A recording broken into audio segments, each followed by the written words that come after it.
I need to Okay, wake up. I hit the button. You hit the button. I hit the button. We're live.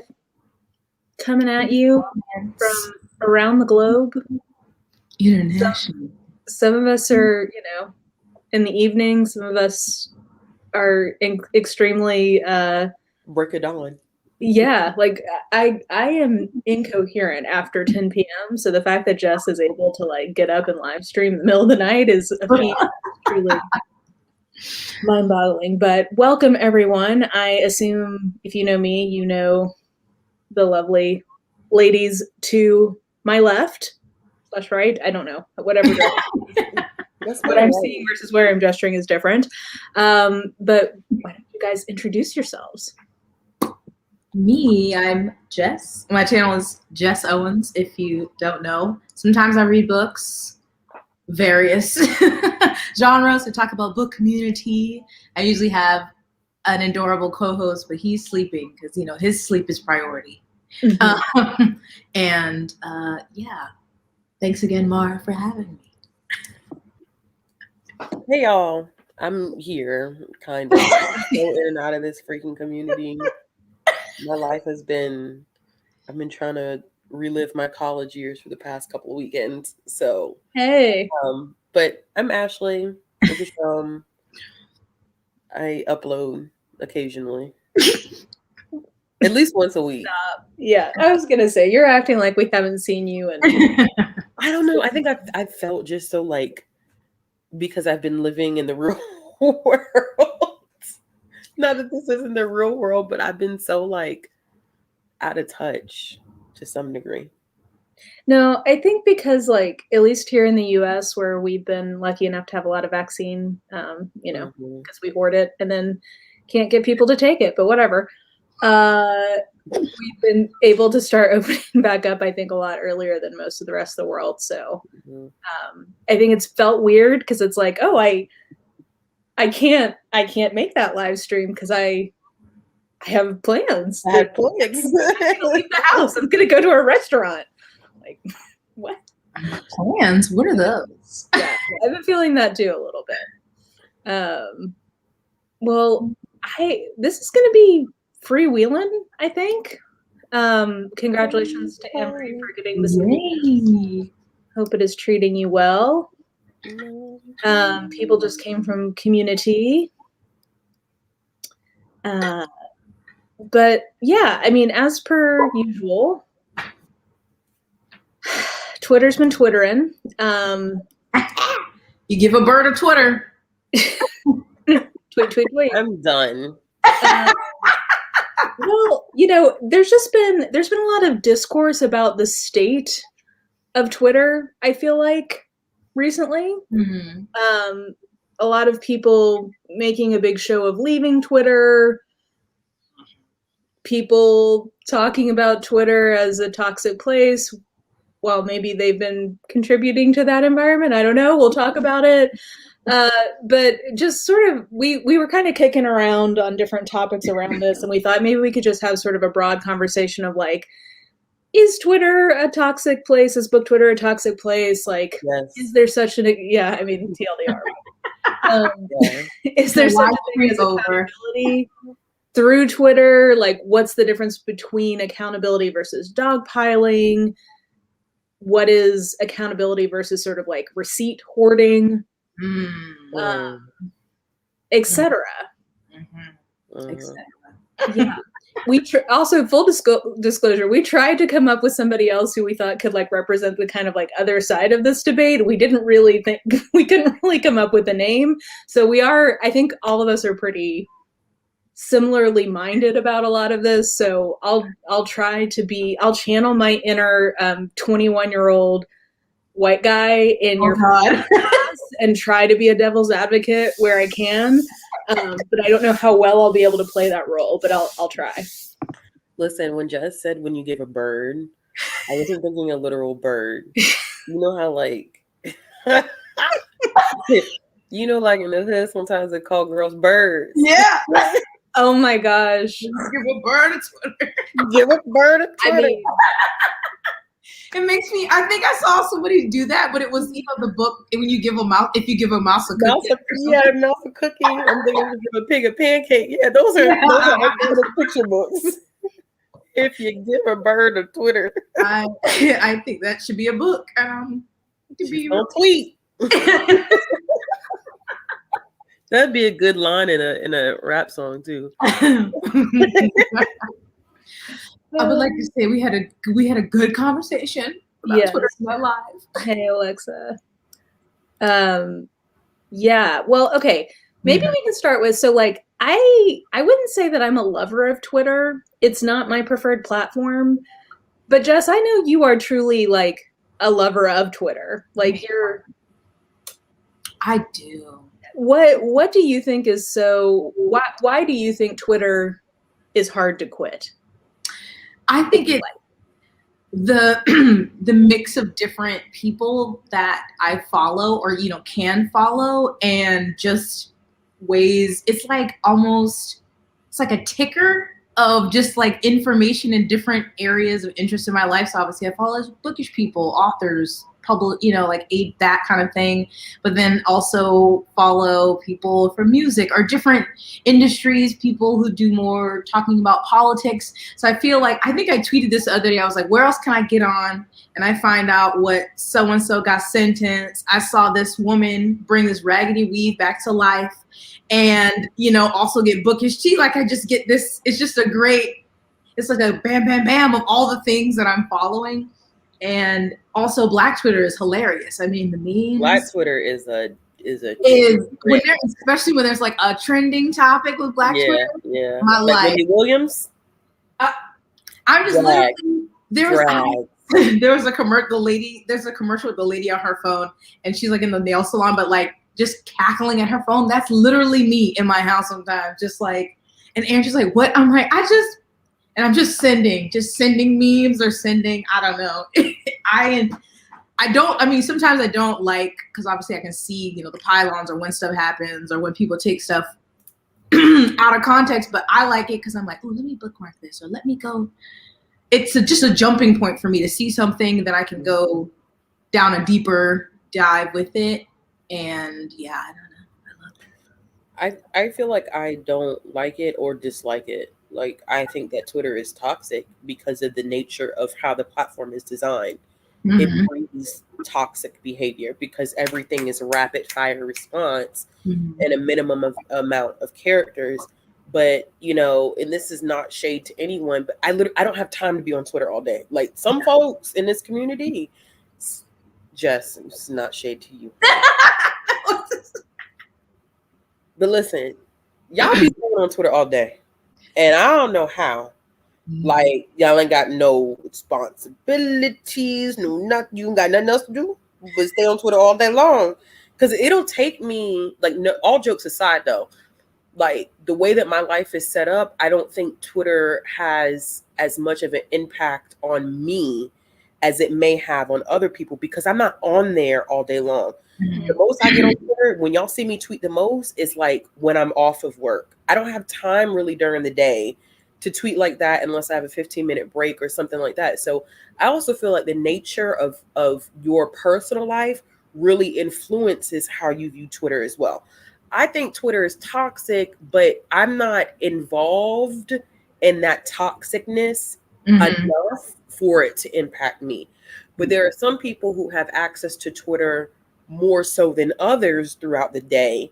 And when you see all that toxic behavior, you're around that toxic behavior, I think that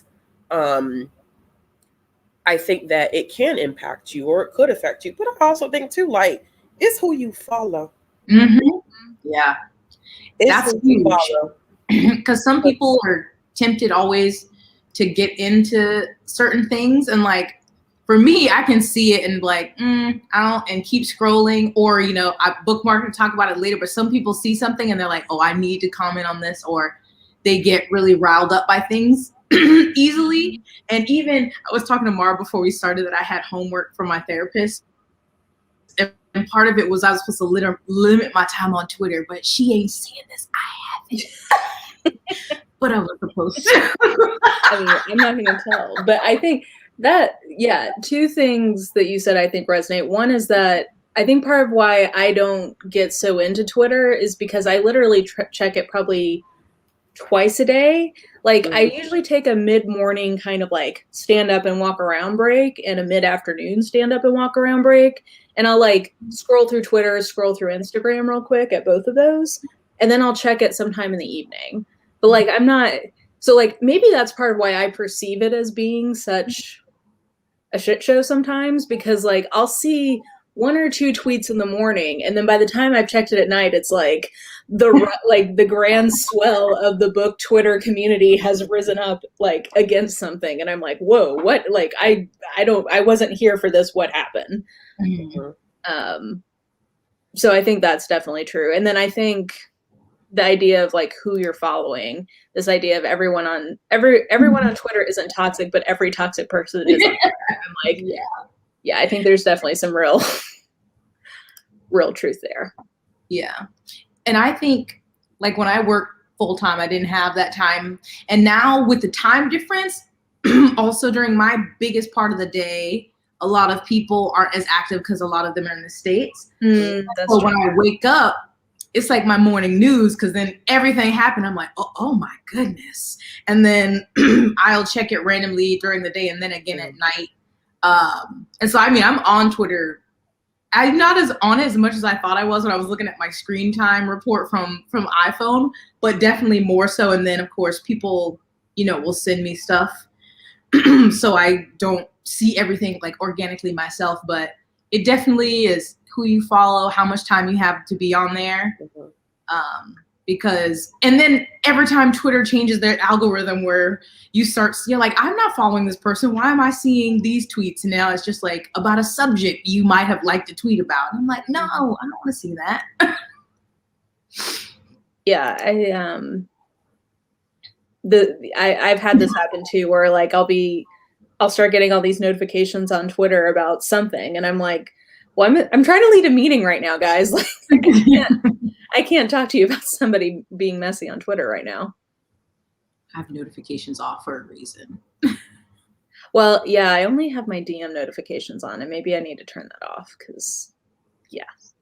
I think this is part of why Jess's series of Community has been so well received, is that I do feel like it's very difficult sometimes to even figure out who the villain of the day is and what exactly they did or didn't do. If people would stop damn subtweeting, we wouldn't have these issues. That's the problem. And that's the reason why I have an issue with Twitter to a certain extent. Or an issue with how the book community revolves. Like, I don't know. Maybe it's because how I grew up. Maybe it's my personality. But like, our community subtweets and don't call nobody. Like, don't call nobody out by name. But stay subtweeting and subtweeting and sub. And I'm like, if you really have an issue or a problem, say it. You practically there. Drop the name. It's just someone asks and they're like, "I'll DM you." I'm like, no. What are y'all in like middle school? Like, that's crazy. Yeah. I'll DM you. Or I don't feel like saying, like, nobody has times for those childish games. If you big enough, if you big and bad and bold enough to get on social media and talk Mara, can I curse? Yeah, oh yeah, go for it. If you can get on social media and be big and bad and talk your shit, drop a name. Drop the name. I don't know. It's like people who would, when I used to go on Facebook and they would say something kind of weird, people like, oh my God, what's wrong? Like, oh, I'll message you. I'm like, no. Say it on the timeline.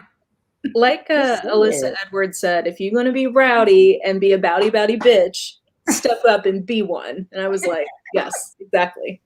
And then half the people who talk shit, you catch them in real life. This pandemic has made a lot of people bold. They're bold. And that's another thing that I don't like. I think that's very true. People get on Twitter and be popping off at the mouth. And I'm the type of person's like, but if I see you in person, you gonna keep that same energy? You gonna keep that same energy if I see you in person? And half the people won't do it. So I don't know. Like, Twitter is an interesting place for people to make themselves into something that they're not, I think, too, at the same time. Yeah, I agree. And I think probably this is an affinity all of us share. I view what I say online, like if I wouldn't say it in real life, I won't say it online. Like that's just how I live. So like I get very confused about people getting really frothed up about something seemingly with very little context or nuance, because I'm like, I likely wouldn't get that way with somebody I don't actually know in real life. So like, why am I getting that way about this stranger online? Like, I don't know. I mean, like if it's something blatant, like, yeah, on January 6th, you saw me on Twitter, like getting, Yes. but I would say that to anyone's face. Like if I'd run across, certain relatives that day, they would have heard some noise from me about that. Like, I don't know. I don't know. Does someone want to explain difference between subtweeting and quote tweeting? Quote tweeting is literally when you retweet someone, but you're adding your commentary on top of that. Subtweeting is when you talking shit, but you don't want people to know who you talking shit about. Yeah. And it's very childish. Like if I came on here and was like, certain booktubers who have their pets in their videos and, are... Yeah, bro, call me out. It's just like... So tired of it. Yeah. Say my name, dang it. Say my damn name. At the end of the day, you ain't not gonna fight me. Can I get this on a mug? You're not gonna fight me. Jess, can you fill us in on any? Was there today? I missed it. It wasn't on. I just checked when I woke up that I saw something about I think Riley Sager, was tweeting Grady Hendrix. Because they wrote the same kind of book. Yeah, I think, but I think it's been deleted. But also Stephen Jones did too. Yeah. So like, I don't know what Riley Sager is getting worked about. Call the man out. If you have problems, be like, bruh, did you really have to write the same book as me? All this subtweet is so stupid. Like people who you want to be non-confrontational, but confrontational at the same time. It doesn't work like that. You don't get to eat your cake and have it too. Like you can't do that.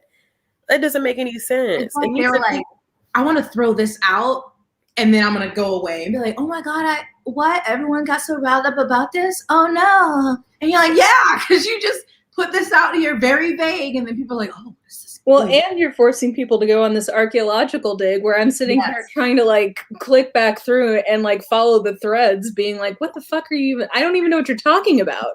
But listen, and then the people who subtweets.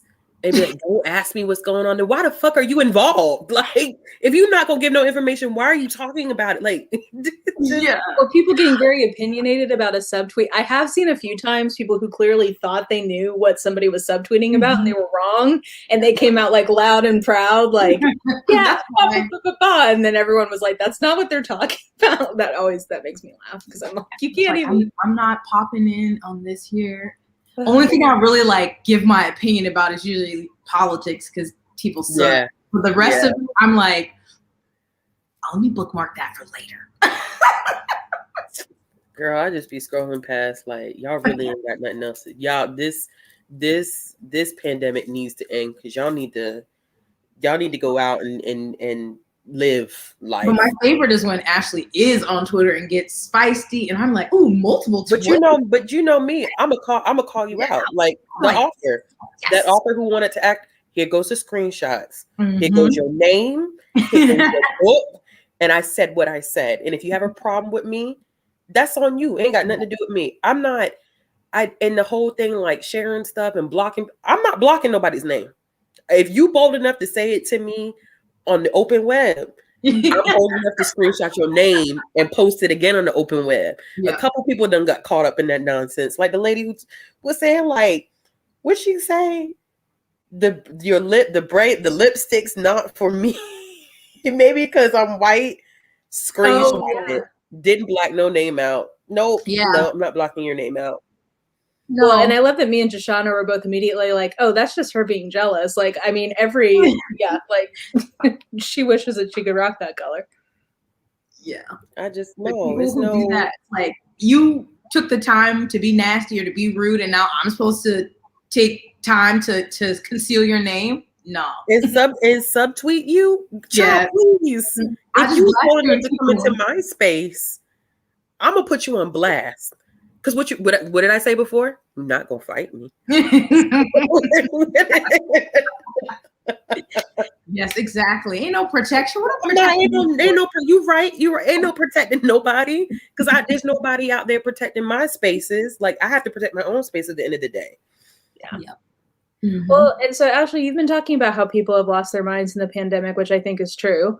Why do you think, like, I don't know. I'm not going to say that online in general. Hey, Kitty, could you chill? Do you have to chill today? Don't let me talking to my child. Can you sit down? They get their little paws stuck in the window and then they cry. It's awful. It's like, it literally makes me cry, but they keep putting their paws back up there and I'm like, learn your lesson. I don't know what to tell you about that. Isn't that right, buddy? Come on. Well, I wonder what it is about everybody being stuck inside. Why is it that Twitter, do you think, breeds that kind of just like everybody working themselves up? Is it just the I can pop something off in 2 or 3 sentences, or what? Like, why? I think this is the ease of access with Twitter. I think that's always been Twitter's. And like Twitter has never. I think it's. I don't even know. I can't even say if it's gotten worse, because I've seen some heinous things happen on Twitter back in like 2010 and 2011 when it was 140 characters.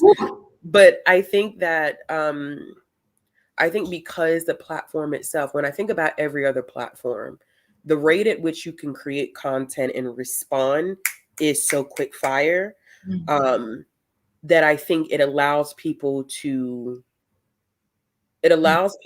do things without really having to think through their impact. I don't know if that makes sense. I just feel like things with like Instagram and YouTube, I'm not on TikTok, I refuse. But I think with like those platforms, I feel like that stuff moves a little bit slower. And I feel like because Twitter is just, you can just literally, whatever comes to your mind, you automatically send to your fingers. People just, and that's where people have been getting their news, their information. And it's easy. It's easy to it's so many components to it. I think it's just the way that the platform, keeping it concise, I think it's the way that the platform is designed that makes it easier to breed toxic behavior. And when you're in the middle of a pandemic and you have nothing else to do but to sit at home, what's up? You're going to be on your phone. You're on social media. So it's, I don't know. It's easy. Faux show. Yeah. The way that Twitter is built, and especially, I had a Twitter for a long time, but I haven't been as active on Twitter until the last couple of years. So I think expanding the character, so people can, once they started doing like the thread feature also, so people feels like that's long form content, and just the nature of Twitter, like everyone's saying, being quick. And then it's not something like Instagram stories disappear in 24 hours and a tweet stays there. And even stuff like a post on Instagram doesn't go like viral like a tweet does on Twitter. And the post really is usually a picture, because if it's text, people don't read captions on Instagram half the time. And on Twitter, the main thing is the text. And so it's just like the Twitter algorithm works to, somebody puts something out, so yeah, their hot take, and then it just gets all these likes, retweets, quote tweets. And there isn't, you can't go back and edit, which is to some people's, it's to a lot of people's detriment. It's just like, and the whole like tweet, even fleet, is just like something like quick, you say it and go. And then even if it was in good faith, people are like, oh my gosh. And then some people may just tweet and close and then come back and like, oh my God, the room's on fire. And then, yeah, the pandemic, I guess, because I've never been like a news watcher. And then being over here is different. So I also would, pandemic following different news sources, different stuff. So I don't know if people are also trying to stay up to date on COVID that way and also just interact extra on there. But yeah, like I'm not on TikTok, but Instagram definitely isn't as well. It was a photo sharing app. Apparently now it's not primarily a photo sharing app. Oh, I am not looking forward to that. And I'm trying to think, and obviously YouTube, even though every app is trying to be everybody with stories and everything, are still more like you have to take time and edit something and put up content, whereas Twitter is just, you can literally just tap, tap, tap, and that's it. And then people can run with it, screenshot it in 1 second. You can delete it, but they're like, I got the screenshot, and then I'm about to tweet it. Remove the name and tweet a screenshot and subtweet with the screenshot, but you don't know the name, but you can DM me though. Well, and yeah, I also wonder, because I do think that there's some, like, I don't know whether they call them keyboard warriors, whatever, like people who really feel like they're doing something with being, like, calling people out online. Do you know what I mean? Like they really feel like that's like their calling, or like that's their like their good deed of the day kind of a thing. Yes. Which we can maybe interrogate that. But I wonder if some of it is like in 2020, we all felt so helpless or like so powerless on so many fronts that it feels like, okay, like I can't, make the police indict the murderers of Breonna Taylor. I can't make them do that, but I can call this author out for being problematic in this book. So I'm going to do that. Like, I wonder if there's some feeling of like, I don't know. Like it feels like you're doing something even though you're not really doing anything, but like you aren't seeing any action in the rest of your life with like issues that we have in the book community. I don't know. No, I think so. I mean, I've talked about this to a couple of people and who said the same thing, like, and I can't remember what it was, but essentially saying the same thing instead of it's too daunting or even impossible to fight against like the real villain, the person causing the real harm. So then you can take it a step down and find an author who maybe made a misstep or an unwise decision in that realm of whatever issue. And so you're like, well, I can target this person. I follow them on Twitter. They're easily accessible. I know people who read their books. This is my way to say, hey, I did something and like make a change, or like, so I definitely think that's a thing, because 2020, outside of the personal pan pizza, so much happened, in addition to a global pandemic. And so we were stuck inside and it was just like, I can't do anything. And so I definitely think for some people it was like, well, the man is up here. I can't get to the man. But this person is right here. I can get to them, or at least get tell other people we can all come together and fight this one person, even though it's doing nothing for the actual cause. Yeah, that's how it felt to me. Like, I wonder if there's a lot of like, it's a play for feeling powerful or like not powerless in a space that is supposed to be fun. Mm-hmm. Do you know what I mean? Like, okay, this is supposed to be a fun, safe space, and you're making me feel not fun, or you're making me feel this, that, or the, I don't know. Like, I think that there's something to just 2020. It just felt like a complete exercise in like futility as an individual. And like, we can't even get collectively things done either. So like we can't in real life, but we can run this person off of the internet. Yeah. I think, and I mean, I guess to some people, maybe that feels like a win, or maybe that makes them feel good, I guess. But like at the end of the day, I feel like this win, I hate bringing this up with the TJ Klune because I don't want to discount people who are like Indigenous or First Nations, their feelings about it. It's not about discounting their how that made them feel, but the people, I feel like when it was being called out, it was more about, instead of tackling like, not like you can't tackle residential schools because now they're all closed, but instead of focusing on that's the real issue here, the Canadian, the US, Australia, all these shady governments that I don't know. It's easy to be like, well, I can get to this one person who mentioned in an interview that they did this thing, and so I've done something for the cause. I don't know. I guess that's how people work. But to me, yeah. Yeah, I think that they're like, some people think they're doing the work by harassing someone who made a mild misstep. And like, again, I don't want to say what is or isn't a mild misstep, but I do think that there's this sort of like purity testing that has become very common in the book Twitter space of like, you are either a good member of the community or a bad member of the community, and like there is nothing in between. Which I feel like on our bookternet, it's always, they try to be like, it's this or this, when often it's in the middle. But it definitely is like, you did a bad and now you're bad forever. If you read their books, you're a bad also. And I'm like, what? That's not how this works. Yeah. But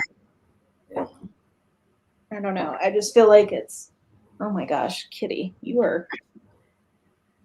Oh my God, my Deborah merch is still on the way. I love it.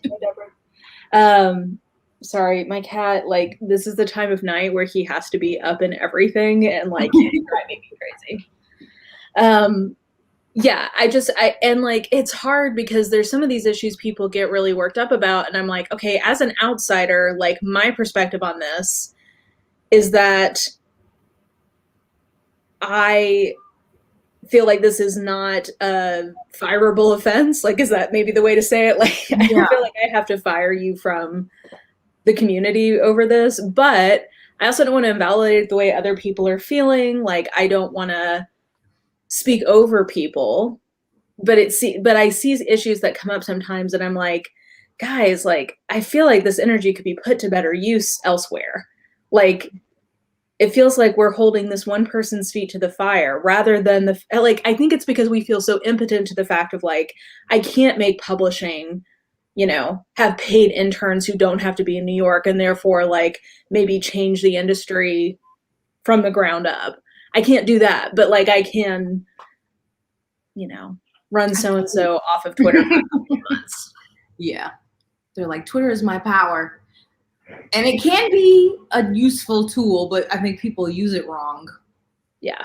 All the time. Yeah.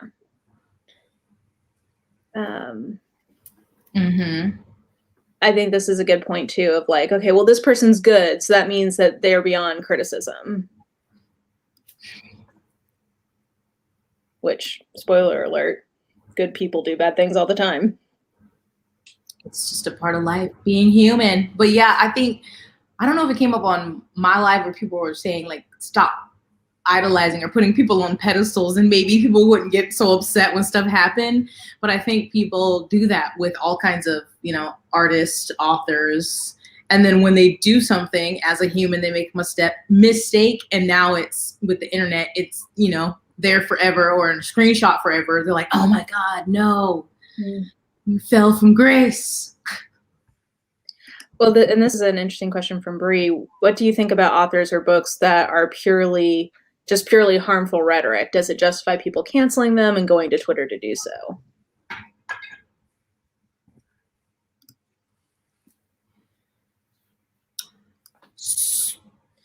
But here's the grand scheme of things. Sorry, I've been quiet. But I'm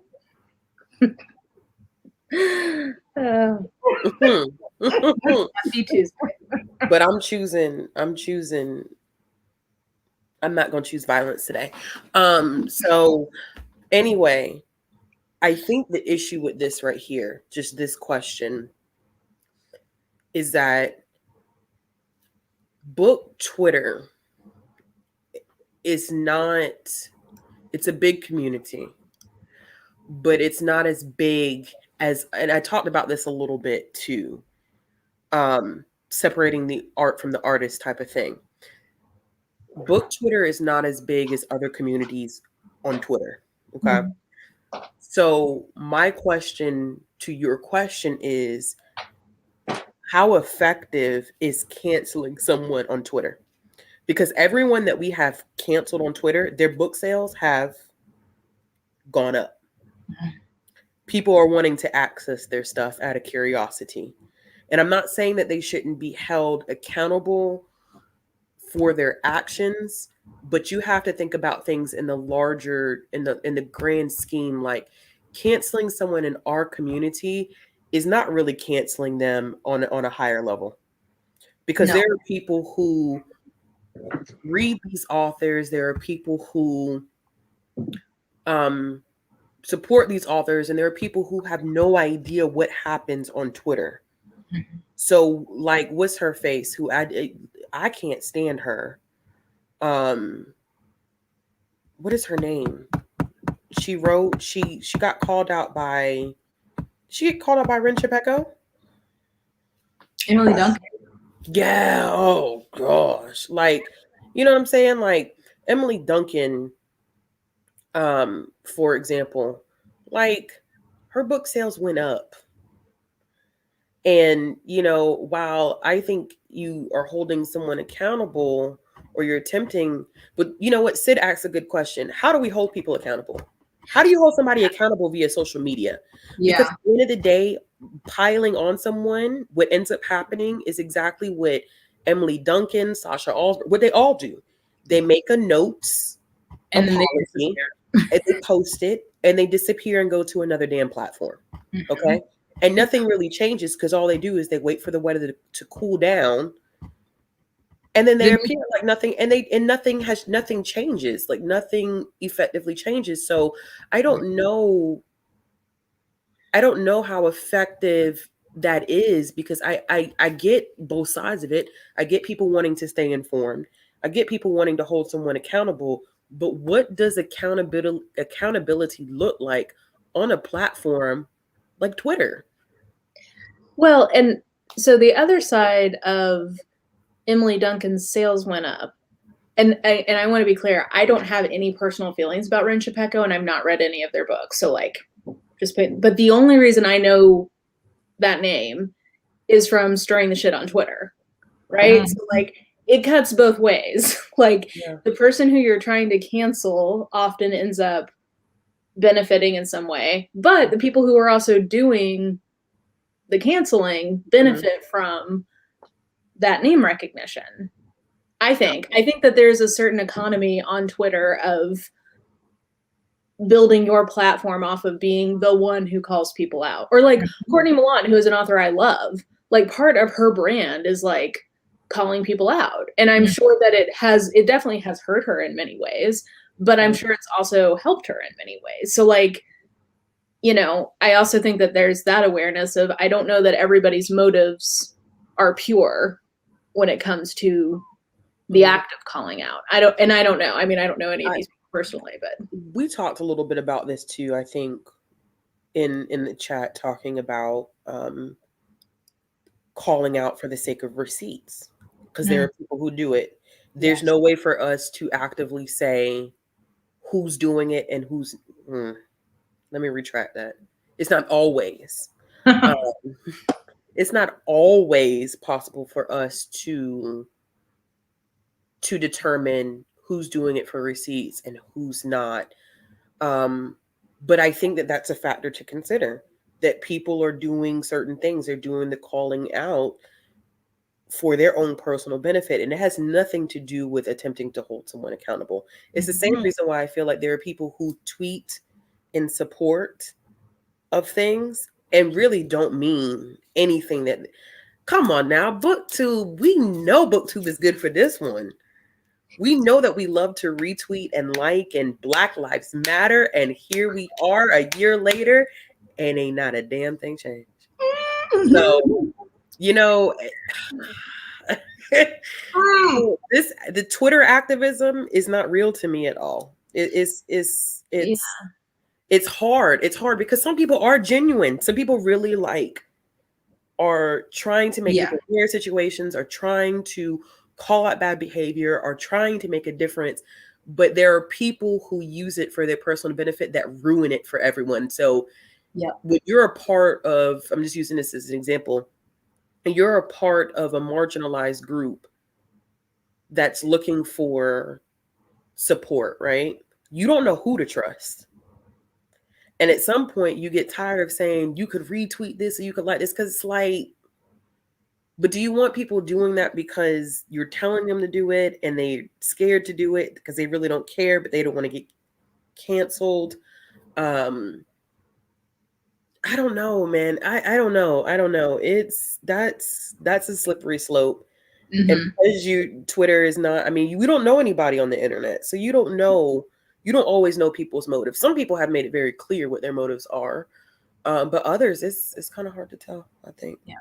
I like that comment by Rena, because the accountability requires a person to be willing to engage. Because I think sometimes maybe things are brought up to people who are more active on Twitter and like receptive, and maybe they can have a conversation, or if they see points that someone is talking about and can be like, okay, I can see. But I feel like it usually doesn't happen because either the person doesn't want, or maybe doesn't see it. It depends, because the bigger the account, I can't imagine what their mentions look like, just from fans. And then, or if they do see it, then it turns into like the pylon. You're probably going to be like, okay, this has become too much. Now I don't want to do anything.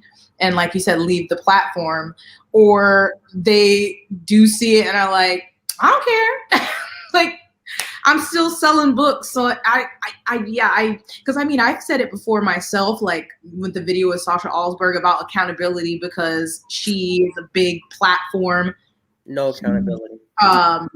None. She just went to Instagram and TikTok. Yeah. And obviously people know what she did, but she's still flourishing and doing whatever, which is not to like bring her down, but I don't know. So now I'm like, yeah, is accountability even possible? I don't think it happens for real. I think people talk their shit because it's the thing to do in the moment. But when it comes down to maintaining talking your shit, people don't do that. Because if that was the case, like, I mean, and I'm going to use Sasha as an example. Girl, if you want to find me, you could DM me. Yeah. The Books Like Woe is made our stance clear on that topic. So you go off. I just feel like, what has she learned? And and everything that she puts out right now, that she puts out via social media, what she shares is what she shares. It's like, oh, I don't want people in my business. But girl, I mean, come on now. You put stuff on the internet. Like, if people are going to be in your business because you put your business on the internet. What has she learned from everything that happened? Besides making a iPhone notes apology, putting it on Twitter, and running to Instagram and TikTok. Nothing. Nothing. There's nothing there. So for me, it's one of those situations where it's like, people talk all that shit, but there is no consistent accountability, because this person is still going to have a massive following. People still are not going to care. I don't know. But I'm not hopeless, but so I'm seeing some discussion about like, does canceling even really exist? And I think at least for some people, I think it's impossible to cancel them. Like JKR. Y'all not going to cancel. Yeah, you can't. There's no canceling her. But I do think that it's fair to say that there are situations where quote unquote canceling does work. Jessica Cluess lost everything. I mean, yes, she lost her agent, she lost her book deal, she lost everything. Everything. In the like more like a bigger scale one, the whole idea of canceling comes from Black Twitter, really borrowing that from a song from the 80s called Your Love Is Canceled. And it started or like regained currency because of R. Kelly. So like, and we are actually seeing what I would describe as accountability there. So it is possible for cancellation to work, but I think it either takes sustained years and years and years of like, something has to be done, something has to be done, something has to be done, a la R. Kelly or Bill Cosby until recently, or you know. Okay, I'm not. Yeah, Continue. Sorry. Or whoever. Or it's something where, you know, Jessica Cluess wasn't a, you know, she wasn't Jay Kristoff, right? Like, she didn't have that kind of fan base. She didn't have that kind of scale. She frankly wasn't a man. Like, I mean, I think that I've yet to really see a man in the book, like Stephen King. Why? I mean, ooh, child. There's plenty of people, and again, I'm not saying we should cancel Stephen King, but I'm saying, like, if one had the mindset to go back and find the receipts, like, whew, there are thousands of receipts. There's a CVS receipt. For CVS. You know, so I think it is possible for somebody to truly be canceled, but I think it's not that common, and I think what happens more is you harass somebody for a certain amount of time until the internet feels like it's, you know, exercised its anger towards that person, and then they kind of quietly come back one way or another a few months later. Yes. And like, what did that accomplish other than like, it really doesn't do anything to them long term, and it's more, especially in the book community, it's more just about, and you police what other people do and read, even though the author or whoever was the perpetrator of this infraction may disappear or leave the platform or come back, whatever. And then, you know, there's new Twitter villains of the day. So they forget about like the author, but then somehow still it'll be 6 months later and they're like, that person had that book on their shelf and somebody's subtweeting about that, or how dare you have this, you posted a picture of this on Instagram. So it's they like move from the author to now even if you've had this book for years, it's just on your shelf, it's not even on display, they see the spine and they're like, oh no, screenshot, how dare you. And I really don't like that part. And I guess with just like saying we're such a small part of the community, that I think the canceling also doesn't work because the infractions are so varied and everyone's perception of what truly is like problematic is different. Why I hate that word, because everyone calling something, I'm like, and not like, you know, not against something that's human rights or something, but like just certain things that authors do, a varying amount of things. And some people might be like, oh, you know, it's not that bad, whatever. And some people are like, oh my God, get that book off your shelf. I don't want to see a picture of it. I don't want you're following them. Like, I'm checking, I'm going. Yeah, if you're following such and such, I'm going to unfollow you. Yeah. They're like, like, I don't know. Yeah, so it becomes against me. I'm like, but I've had that book for 5 years, and it's like, you need to unhaul it and burn it or throw it in the trash. I'm like, oh. It just becomes so it's like, they're like, well, okay, well, I tried to get the author. That didn't really work. So now I'm going to get anybody else, like the step down. They can't get to the man, so then try to get to the author. And they're like, okay, I can't get to the author. Now I'm going to get to the reader and attack you because you have this book on your shelf. I understand some people don't like things, or maybe never mind. Isn't going to get myself in trouble. I don't know. I just feel like seeing a book, how triggering is it? Yeah. I don't get that. Like, how do you go to the bookstore? Because those books are there. Do you just like? I don't go to the library. I don't go on Amazon. I just hope that I'll find a book I want to read out on the street where there's no other books around. What do you do? Like, I understand if you don't want, especially with creators. Now we are in this place of like having a platform, and so who should we, you know, share on our platform or encourage?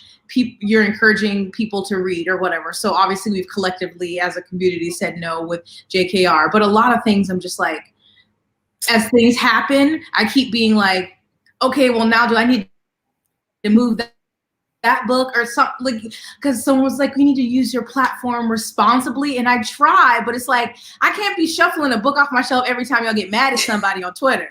which is every day. Yeah. The grand scheme of things, once again, I don't always think that the book community via Twitter, Instagram, and BookTube really understands how niche of a community we are. Mm-hmm. Okay. Niche. I work in a library, and there are people who are in a library who are like, what the hell is book Twitter? Yeah. What the hell is Bookstagram? Like, you know what I'm saying? Like, you have to understand that there are people who move markets. Like, first of all, let's be honest.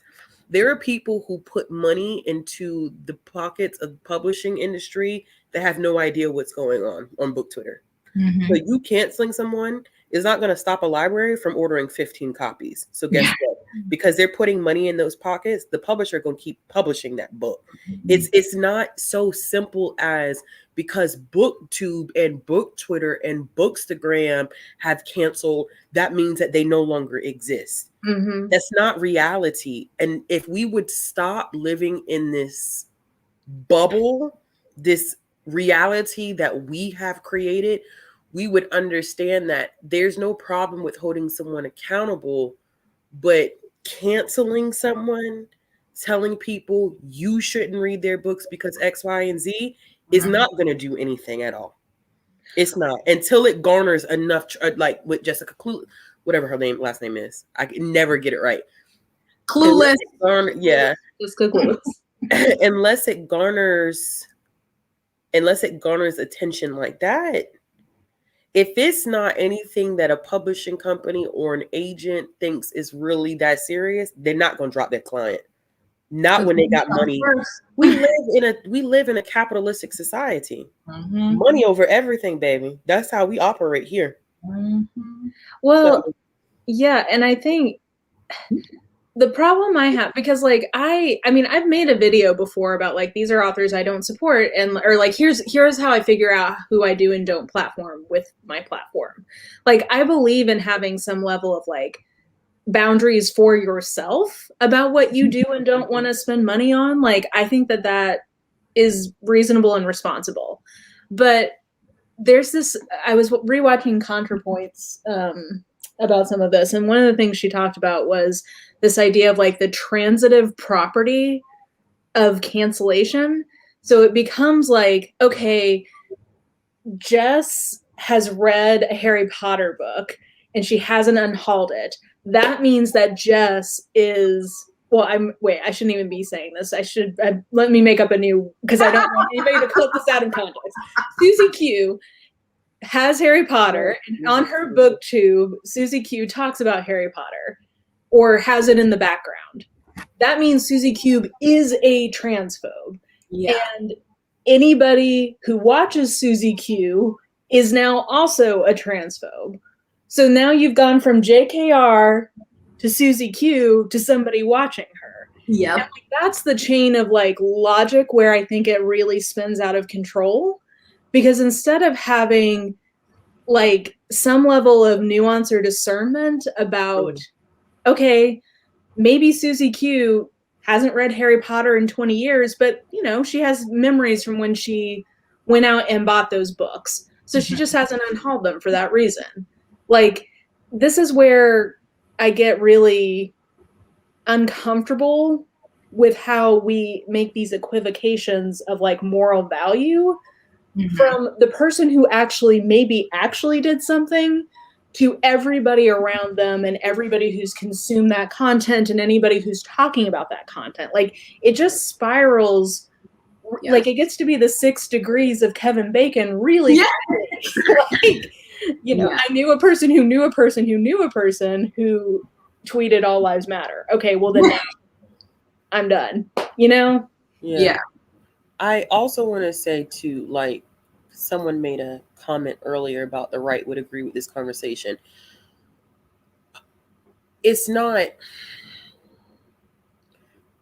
the way cancel culture would work in a book community is not the way that cancel culture, as the right calls it,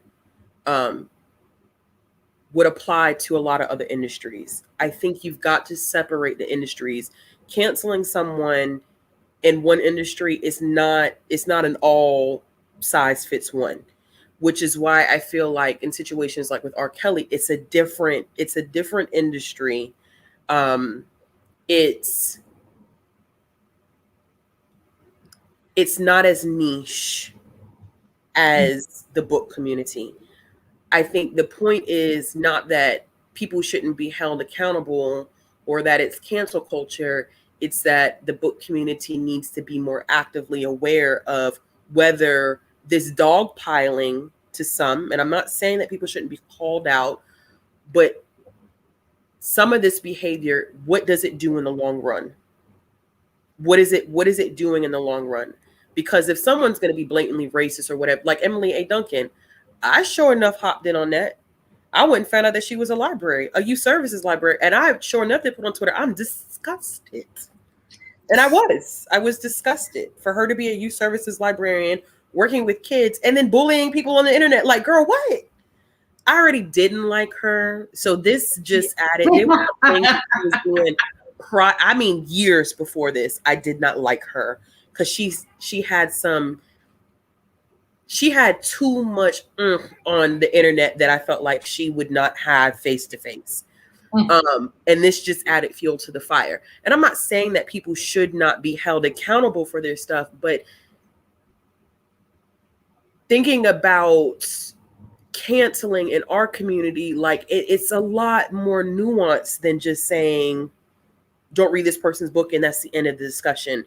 And you think that that's how, like Ms. WOC Reader said, you think that's how booksellers are impacted, how libraries are impacted. It doesn't work universally for the entire, when I say entire bookish community, I mean any person that has their hands in anything related to books. What we do on book Twitter does not impact that community at large. So that's why I'm saying, like, I just want to say, I ain't got nothing to do with the right. Okay. Yeah. I got nothing to do with the right whatsoever. They like to take cancel culture and use it to excuse certain things that don't even make any sense. Like it's always wrong. Like with Dr. Seuss, it was like, no, I don't even want to because that's ridiculous. That was cancel culture at play. Like nobody's canceling that. You can't. They always just throw it on something when it's like literally not. Like but I've said this too, like anytime I'm having a conversation like this, I'm like, oh, this is making me sound a little too close to Ben Shapiro. And I know. It makes me feel uncomfortable because it's like, I do think that there's this rhetoric of like cancel culture is what's wrong with and I don't agree with that because I believe in accountability and I believe in like being able to say that something is bullshit if it's bullshit. But actually, if we want to circle back all the way around, which is also what happens in politics often. If you go so far to the left or the right, you often end up meeting right back together. But anyway, that's a different discussion. But there is this ongoing leftist discussion of the left eating its own. And there has been a trend. I've heard a lot of political commentators talking about how really it's been interesting that in the last 20 years, there's been an inversion between the left and the right, where it used to be the right was constantly calling out the left for like moral relativism and nihilism. And they were all about like right is right, wrong is wrong.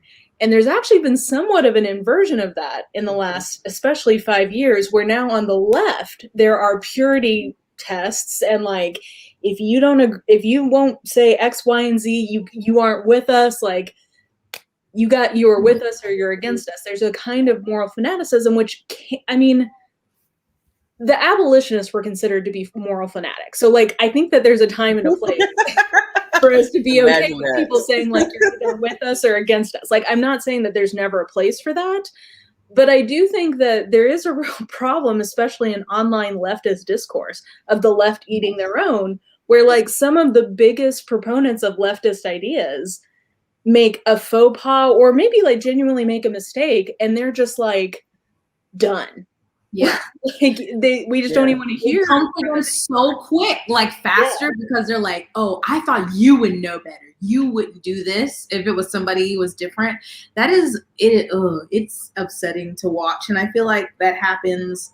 Like I always, with someone who jokes like, don't cancel Jess, I always get nervous before putting out a video. Like if I give an opinion, that's why usually I try not to, but if I give an opinion because I don't know, once I feel like a little group of people can disagree with you, then it's like, you don't have this exact opinion as us here on the extreme left, then you are out.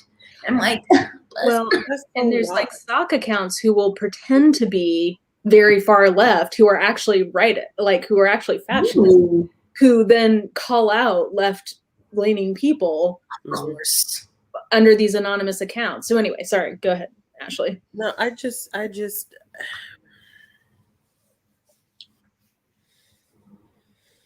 feel like it's about finding some sense of balance, because I feel like people then, like Jess, just hearing you say that, it stops people from being their authentic selves, whether you want to call that good or bad. But I don't work with a binary when it comes to people, because I think there's good and bad in everyone. But you're not allowing people to get their allowing them to be their authentic selves, which brings me back full circle to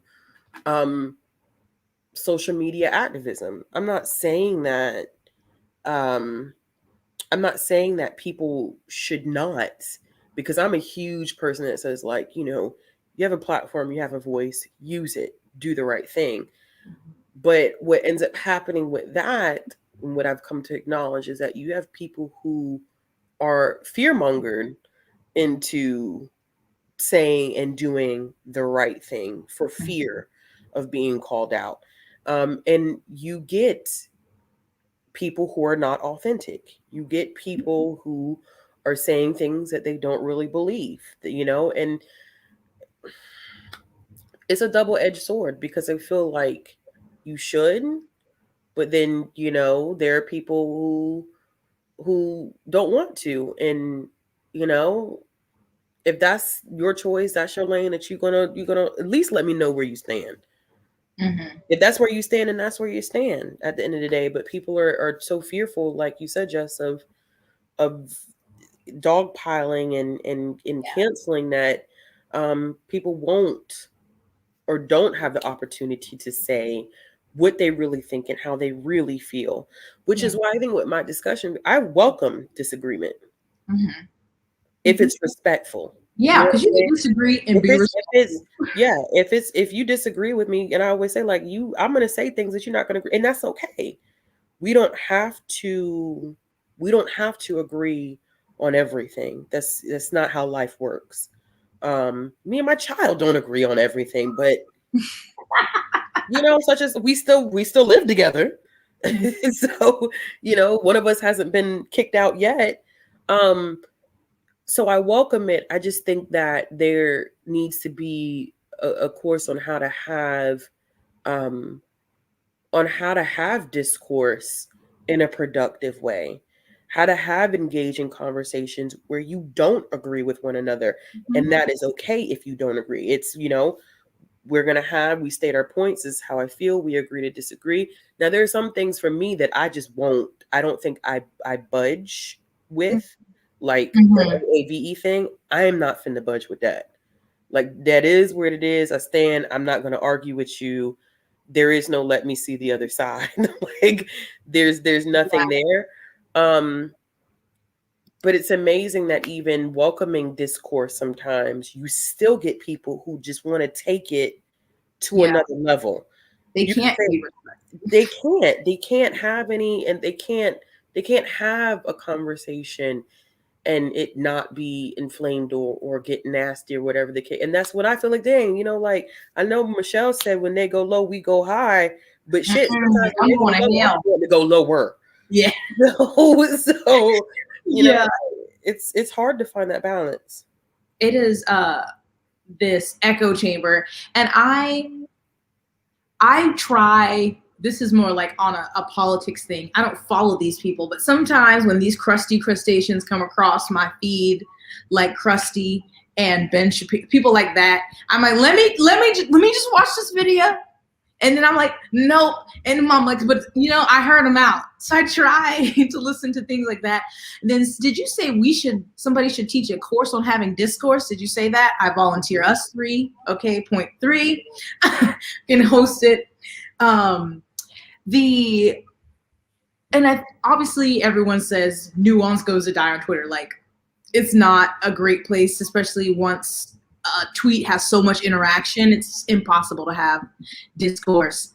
And I think it's like a hard part about the internet, well, certain parts of it, because it's so easy to lose a conversation thread. So I don't know how, like, I want to have better conversations.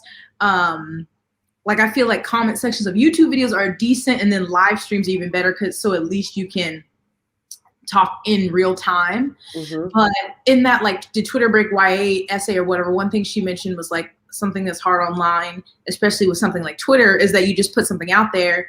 Maybe it was sarcastic or something, but people can't read that through text. And then when you're having conversation, even like this, the people in the comments, we can't see their face. We can't see their reactions. We can't hear their words and get exactly how they're saying it. So I think a lot gets lost there as well. But I wish that we could figure out better ways to have discourse online, because I do interact mostly. I don't have a real life social life online. And so I would like to talk to people about things. And I have some things change, like words you're not supposed to say, or a certain blah, blah, blah. And I get it. And some things I'm like, well, I have questions, or I want to know more about this, but I don't feel like the internet's a safe place to ask questions or to be like, can you explain this to me? Because someone's just like, it's just like this, and you just need to get it. And I wish that we made a better, I don't know, or I wish that there was somewhere where some of these discussions could be had. But I don't know. Some people, like you said, just get defensive, and I don't even know where that place is. And then, I mean, as much as I love these chats and stuff, people I talk to all the time, I literally don't know who they are. There's just a blank thing, an icon. Like, at the end of the day, I try to think that everyone's coming from, especially when the comments are nice, I just imagine a nice person in my head, but who knows at the end of the day. Mm-hmm. That's the nature of the internet. Yeah, I think this point about good faith is really important, because I do think that's, to me, also part of the issue I see specifically on Twitter, is that because people have been trolled so often and there's so many people coming from a place of bad faith, it's hard for us to actually assume that other people are acting in good faith. Mm-hmm. So we kind of assume the worst in people off the bat, and that allows things to escalate even quicker. Because I can't hear your intonation and inflection, and I haven't, I've never met Bibliofilth. I've seen Bibliofilth online a lot. So like, I have some idea of kind of like where she's coming from. Mm-hmm. But if it's just somebody on Twitter and you don't know them, you don't hear where they're coming from, and you've also had people attack you or troll you or whatever, it becomes harder to like have enough space to talk about anything. Because if you don't assume that the other person is well-intentioned and not a total idiot, it's very hard for you to have a productive conversation, because you're just like, okay, what's the point? Oh man, chat moved really quickly here. Bree's right about this too, like this idea that everybody knows everything about everything in the world. It's just like, that's not. Why aren't you talking about this? Why? It's like, okay, that's a positive and a negative to us being so interconnected, is like we can see so much, but we can't see everything. Yeah. But also at the same time, like, going back to people not knowing everything, every single thing, everybody does not live their life online. Everybody is not online all the time. So even that is frustrating. People are like, oh, why didn't you say this? Why didn't you? Well, do you know what people have going on in their personal life at that time? Like, it's a lack of, there's no empathy. And I think we've talked about this before. Mm-hmm. But the lack of empathy also plays a big role. Yeah. That BookTube, Book Twitter, Bookstagram is not all that people have going on in their life. you know, whether it's good, whether it's bad, whether they have school commitments, family commitments, you know, commitments to self. I think that this expectation for people to be aware all the time of everything that's going on is unrealistic. It's not realistic. So that's why sometimes I think I get frustrated when it's like, um, you know, you didn't say something fast enough. And it's like, well, I didn't know. I literally just found out. You know, I'm not sitting on the internet all day scrolling through and paying attention to everything that's happening. So I, you know, I, you win some, you lose some. Yeah. Yeah. But I don't know. Because I mean, in all of my videos, I don't always agree with people. I'm like, oh, you know, that's a point. I didn't think of it in that way, but, you know, I feel this way. I just don't know why people. I feel like I would think it would be easier to have a better open conversations online because you're not face to face. So you could, I don't know, maybe that sounds silly, but I don't know. I don't know. Yeah. I think that the pandemic made that worse too. That whole idea of knowing everything that's going on, because I think that people had a lot of downtime. Mm-hmm. You know, the world go back to, because this was a high point. Um, Not a high point. High point's not a good word. Um, I feel like even looking at George Floyd's murder, right? Mm-hmm. Okay. Every time I look at that and the way that social media reacted to that, I find it so interesting because they treated it as if George Floyd was the first Black man to ever get murdered by police. Mm-hmm. If you know anything about American history, that's been since our ancestors were brought to this shore. The history behind the founding of the police, you know what I'm saying? Like, so what would have been something that I think would have just been another news situation with protest. I don't think the protest like would have not happened. But the reaction that social media had was because the world itself was already at a standstill. Mm-hmm. So I think that people took that mentality of, and you know, I was a part of that too, where I was like, I was pissed because people weren't saying anything. I was also pissed because I didn't expect people to say anything because this was nothing new for a lot of us. But I think that that expectation of people to know, actively know all the time what's going on, and to speak up all the time comes in part too from the pandemic, I think. Mm-hmm. I really do. Because we had so much downtime, we didn't have anything else to do. So we were all up in each other's business all the time. And now that you have, you know, certain areas of the world starting to open back up, people are back at work full time, you know, people are doing things XYZ. Life is it's not normal yet, but life is restarting. I think that people are still, I think it's a psychological thing. You literally, I mean, that's a traumatic time for all. It still is for a lot of us. It's still traumatic too. So Mm-hmm. you take those ideas and your perception of the world that you had, and some of us still function that way. Like when people are like, "Oh, you know, you're vaccinated, you don't have to wear a mask." I'm like, "Don't wear a mask." Are you crazy? You know, like stuff like that. You've been it's been ingrained in your mind to think and act and feel a certain way. And I think that that's carrying over from the pandemic. People still think that we're going to know everything at every time, every situation that happens, and we're instantly going to be able to speak up like that without really taking some time to self-reflect and be like, hold up now. There are some parts of the world that are not in a lockdown or not functioning the same way anymore. So their access to this information may not be coming as fast as it used to come. Mm-hmm. They may not be actively aware. And I'm not saying this should excuse someone from doing the right thing, because I think using your voice, using your platform, once again, I think is doing the right thing. But the speed at which that is done is going to slow down now. Mhm. Everybody's not sitting in front of a computer or a TV all day. Some people are going back to working their 9 to 5s and having to take care of family, kids, or themselves when they get home. So it's I don't know. I don't know. Yeah. I think also just like the human brain has not evolved to process the amount of news that comes at us. Like somebody said, I'm lucky if I even know everything happening in my city. Exactly.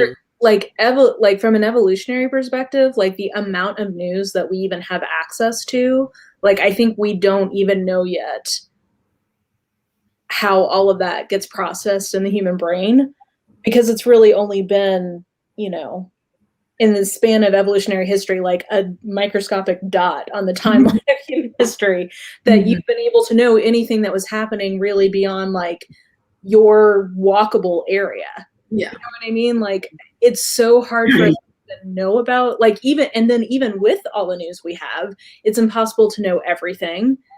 And then it's impossible to process it all.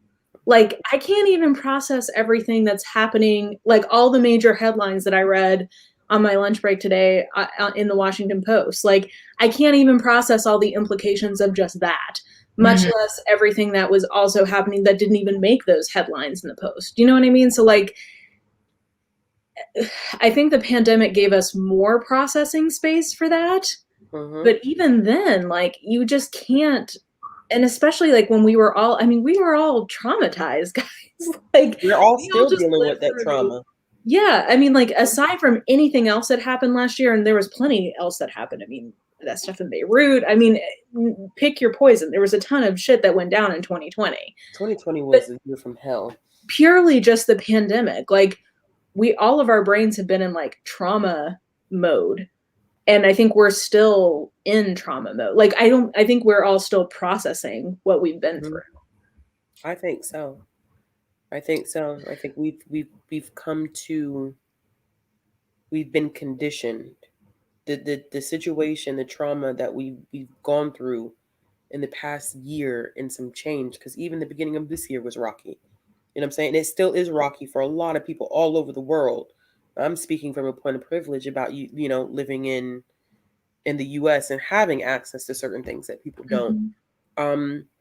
You know, people are still living in that trauma, and I think it's going to take some time for people to train their minds to go back to like, this is not humanly possible at this point. You know, a good example of what you were saying, Mara, like not being able, like things not even being reported. Like, I don't even think people realize in the United States how many mass shootings happen. Oh, yeah. Like, I forget what, and I don't want to misquote it, but it was like 50 mass shootings had happened at one point in like a series of a few months, but it's never reported on. So you would never know. Like people think like, oh, the 1 or 2 mass shootings that happen are the only things that are happening in the US. And that's not true. As a matter of fact, I can't remember if it was a Washington Post or not, who, when everything had happened in Atlanta, that they actually pulled mass shootings that had happened within the same time frame all over the United States. And it was like 50 plus mass shootings, but because the media itself can't handle that amount of information, you don't get that information. So you're thinking like, oh yeah, you know, and I'm not saying this in a light way, but you know, like, oh, United States had 4 or 5 mass shootings last year. And it's like, no. They're like, we had those in a week. 200. Yeah. There's hundreds of mass shootings every year in the United States, which is why, you know, not going down this road, but that's why people have the discussions that they have about gun control, not because of these 1 or 2 instances that are reported on the news, but because of the gross statistics of how many mass shootings actually happen in the United States that go not reported by mass media. But the right will be like, well, statistically, with the amount of people in America, they're not as great as the left is making it out to be.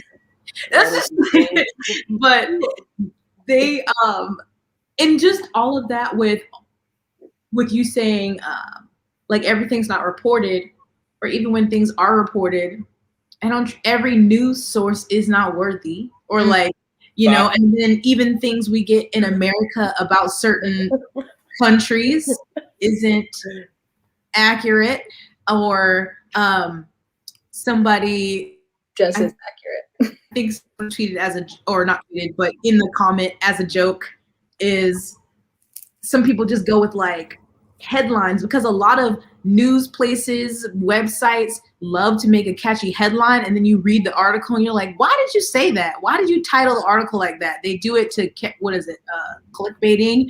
And so some people just go with that. And I know Twitter has the feature now that's like, are you sure you want to retweet this before you read the article? But you know how you can easily bypass that. So I think that's a lot of the part too, with like, you may be getting stuff and maybe getting incorrect information, or you didn't read all of the information. So it's just like, there's just so much, and it's very hard if you don't know, or if you don't take the time to read stuff or know who's trustworthy or not. You know, there's people out here who see an Onion article and they're like, oh my God, I'm like, it's the Onion. Or like, is the ocean still on fire? Like, it may very well be, but it's not the headline anymore. So I don't know if it's still on fire. Literally, to my friend, I was like, she was like, I don't want to do anything. I just want to have dessert for breakfast. I'm like, well, the ocean is on fire. So, I mean, it's just like, you know, it is not, it's both not something that we're built to process, but it's also just not good for us to try to process. No. So much bad news all the time. Like, you know, it's somebody made a good point. You get desensitized. Yeah. And that's when it really becomes an issue. When you no longer that human, I feel like that human to human connection, that value of life, that value for someone else's plight, that empathy, when all of that is kind of washed away, that's when you have some serious problems on your hand, which in this country, Lord knows, I feel like it's happening to me from even like whenever there's a, you know, like especially a murder of a Black person, and people on Twitter are talking about it, people are like, don't share this video or don't whatever. And I can't remember, that's so sad. I can't remember who it was because there's been so many. And there was a video and I watched it and I was like upset because of what it was, but I didn't have like an over negative reaction. And I remember being like, this ain't normal. Like, because I just was like, I don't know. I've seen it so much before that I didn't have a like, oh my God, I can't watch it. Like, I still was upset. And then also, cause I mean, I haven't recently watched a lot of like true crime YouTube documentaries, listen to podcasts, and I haven't recently because I've been feeling weird about it. And I'm like, maybe am I getting desensitized? Like, it still makes me upset, but there's nothing that inherently I'm not like, oh my God, like heartbroken when I see something like I feel like I should be. I'm just like, oh, another day in America. And I don't feel like I should have that. It shouldn't just be like, you know, a headline about like rich people, you know, I see rich people going to space. I'm like, another day in America. But when someone is murdered, I feel like I should, and I'm just like, oh yeah, that's very sad. And I hate that I have that reaction. But it's so, because it's normalized. You're desensitized to it at this point. So it's, and I don't know. But it's, it's just, it's too much. Like, you can't care about that much, very much. Do you know what I mean? Like, you only have so much you can truly deeply care about. And yeah, especially like if you have things happening in your real life, you know, like this is part of, you know, like this gets into the whole consciousness raising, whatever, but like, you know, a sort of conspiracy about like the oppression of the working class is the whole thought of like, okay, if the only energy you have is like putting food on the table for your family and keeping a roof over their head, you don't have time to be pissed about like, you know, systematic oppression of whatever marginalized group you might be a part of. Like, I don't blame people for like not having the capacity to process these things, because like, I mean, like, I remember after the election, I remember just the feeling of sheer relief of not feeling like I was just in danger all the time, from a perspective of like, are you going to go to war with someone and like get us all blown up? Like, literally just on that level, like that cognitive load being lifted where I didn't have to pay attention to the news for that. Like, I didn't realize that that was a weight on my mind until it was gone. Until it was not. This man had nuclear codes. Yeah, exactly. So it's like, I don't know. I mean, to circle back to book Twitter, people expecting their faves to have a take on everything is not reasonable or achievable or healthy. Like, it's just not how life should work, at least. Yeah, it's Yeah. Yeah. My therapist was like, limit your Twitter to 10 minutes a day. I'm like, excuse me, do you know who I am? And you're like, this is my job. Yeah, this is what I do for a living. But because I'm trying to keep up with certain things, and she's like, well, very much like, well, you know, you can only do so much. You can't do, because especially talking about just like US politics even now. And I'm like, but for me, it does not do well for me. I can't ignore it, because she's like, well, stop looking at it. But I'm like, I still know it exists. So I still want to know what's happening. Mm-hmm. And I know that people and like the book community, you know, when we were talking about like speaking up and stuff, some people are like, well, you know, like my mental health, and I don't want to like burden myself with that more. And like I somewhat get it. And then I also don't, because like I am very much like, I want to know everything, even if everything stresses me out. I don't know.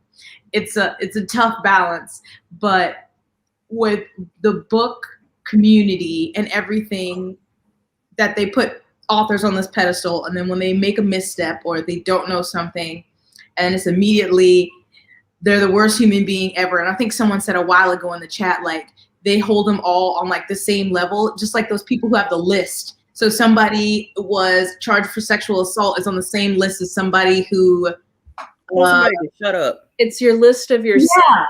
And somebody is going to hold on to that list until they have until the time is right, and then they're like, hold on, what author are you reading? If you'll turn to page 304, you will see that they have listed. People disagree with me on I think with both you and I, Jess, on our feelings about that list. Mm-hmm. Stuff that goes on Twitter.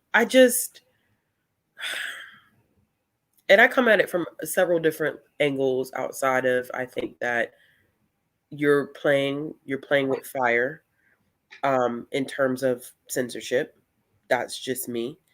But I also think like those lists are made without any fucking context. Like, bro, you just put names on the list. I don't know what these people have done. Exactly. But how many people are going to take the time to research every single name on the list? Yeah. Like, you just making a drop on a list of names. These are authors that you don't need to be reading. And it's like, but why? Yeah. Like, for what? What's, and unless it's a big thing that everybody just in the community, it's unavoidable, like JKR, like there was no way for us as our community not to realize that was happening. But there's some things with some people and I'm like, it's like Bree asked what list. So there's some people who have like, I know someone has like a Goodreads list of like, or shelf of like authors I won't read, or some people, I don't know if they have them like in Google Drive or something, but essentially people have made like list of authors not to read or problematic authors anytime something happens. And it's just like the fractions are so varying. And I haven't like gone in and like read these lists, so I don't know if people include those, but on Goodreads, I don't think you can, unless you go in and read that person's review for every book that they put on that list, see why. But I'm like, that's just a lot of energy for that. I think the way it's framed too makes it makes a difference. So I made a list and I said, these were books that I will never read. And it was a combination of not having interest, and also Jay Kristoff and Emily Duncan were on there because I just can't get down with the get down when it comes to the two of them. Like they've been given enough green lights to get their shit together, and they still haven't done it, which is why, for me personally, I don't feel like they're learning anything from anything that happens. They don't care. They genuinely don't care. And they've shown time and time and time and time again that they don't care. But one thing I always say when I make things like that is, just because I won't read it doesn't mean that you can't. Or if you're interested, I'm not here to tell you what to read, what not to read, or shame you for read. That's your business at the end of the day. It ain't got nothing to do with me. Now, does it make me say, me and you probably morally, we're not gonna be on the same page? But telling someone actively not, and I don't care what people say. This is my job and my profession. Telling someone not to read a book is censorship, okay? Like, it's the end all be. Telling people not to read a book, not to go, bruh. It's like, it's how you frame it. Like, if you were to say like, these, I'm choosing not to read these authors, and here's why. Allow people to make their own informed decisions. Because you saying don't read these authors, like, it's influencing to some capacity. I don't care how you flip it, whether you're the biggest booktuber or, you only have a couple of hundred or couple of thousand. It's influencing someone. So I don't know. I'm all about accessibility. You choose. When someone comes to the library and they say, I want every copy of Harry Potter, I got to give it to them. So my mind functions that way. I don't know how else to think. Yeah, there's that. Yeah, the don't read this book. I don't want to see anything about it. Don't follow it. I'm like, oh my gosh. It just gets to, I don't know. Because I've had people message me like, is it bad that I want to read Emily Duncan's book just to see? And I'm like, I mean, that's up to you if you want to read it to see. I can't tell you what to do. But, and actually, we've talked about this before where people are like, I don't feel like it's censorship because we don't have enough power. And I'm like, but that doesn't make sense in the same vein where people say that we have to use our platforms correctly. So then that means we do have some influence. So if I have to use my platform correctly to not promote, someone like JKR or whatever, then at the same time, how are you going to say that if me saying not to read a book is not censorship? I would be influencing people either way. Like, people watch people normally because they like them, they like the books that they read for the most point, and they're like, oh, okay, well, so-and-so recommended this book, I want to read this book, or so-and-so didn't like this book, I probably won't like this book. So if so-and-so is like, do not read this book, some people are like, oh, okay. And even maybe they're like, I don't want to read it because it's harmful, or I don't want to read it maybe because if I read it, I will be the villain of the day. So I don't like that. And I don't like what you said earlier, Mara, where people transfer the sins of that author onto a reader for reading or having that book. I'm like, no, that's not how it works. Yeah, and that's why I did a video talking about like how I decide who I won't read.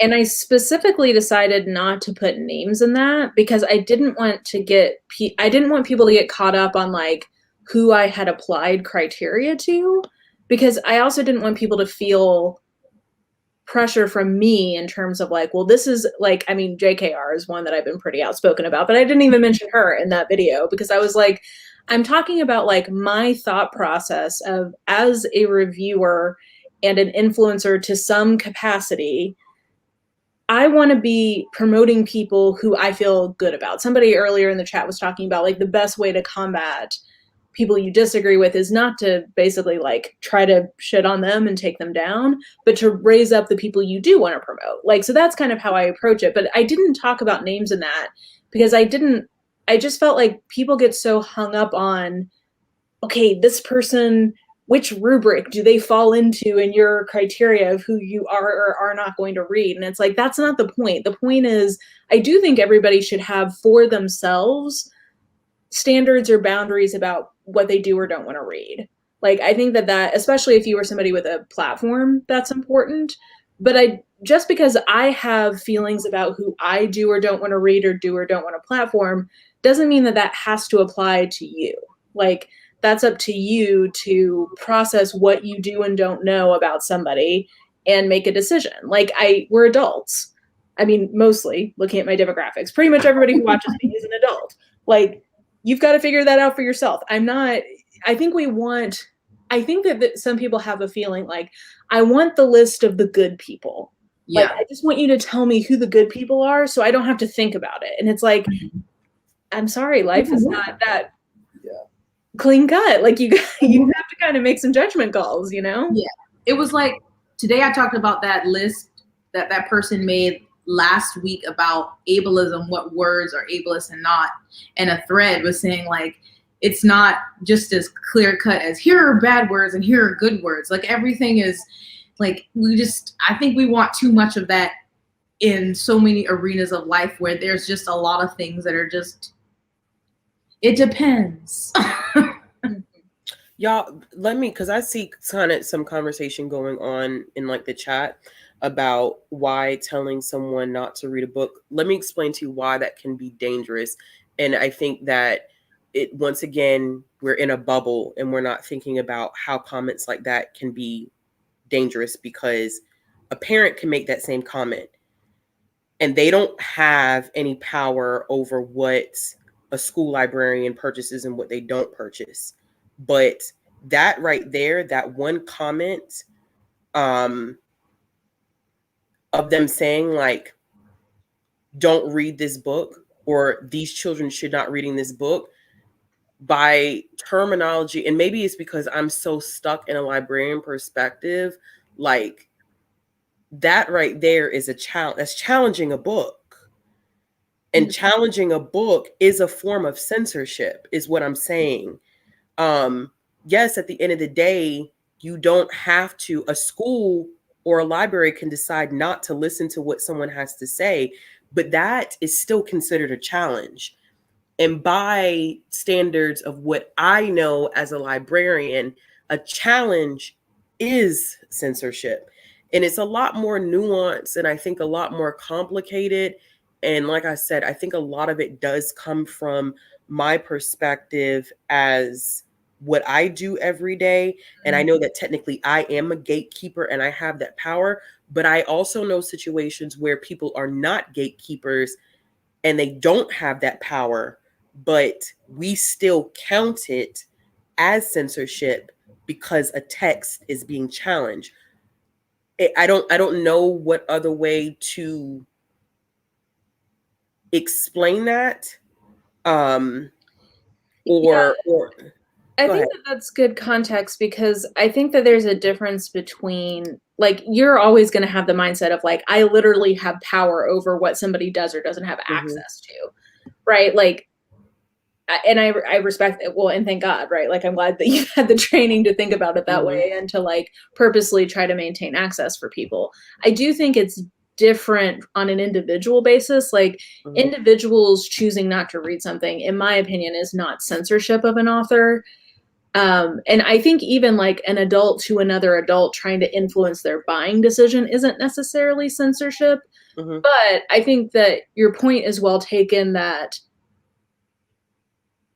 I think we need to consider what kind of pressure we're putting on each other about our reading habits.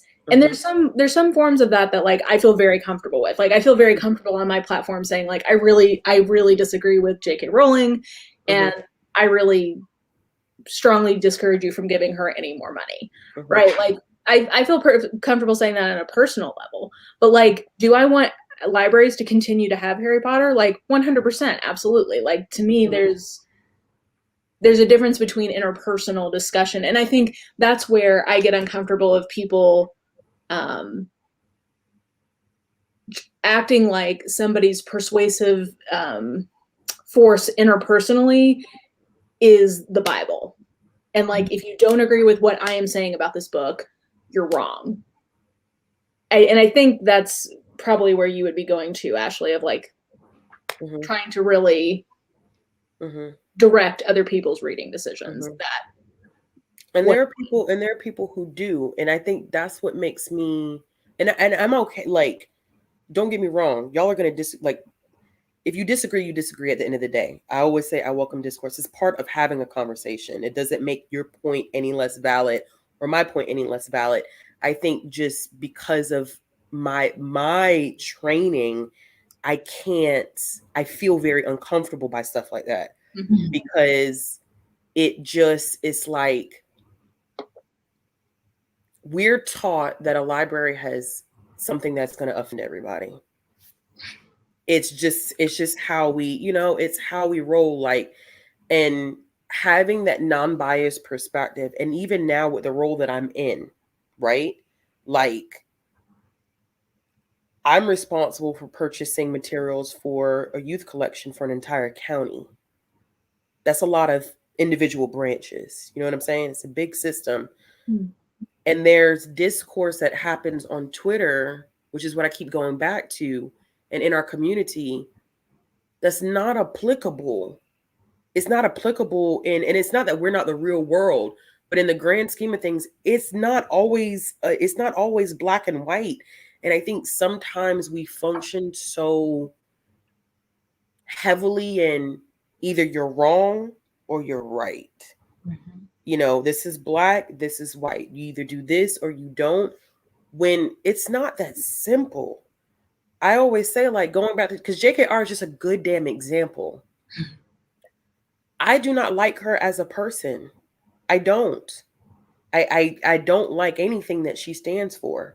She ruined a lot of things for me. She ruined a good portion of my memories from my childhood because I can't separate her from those books. For me, I personally, I can't do it.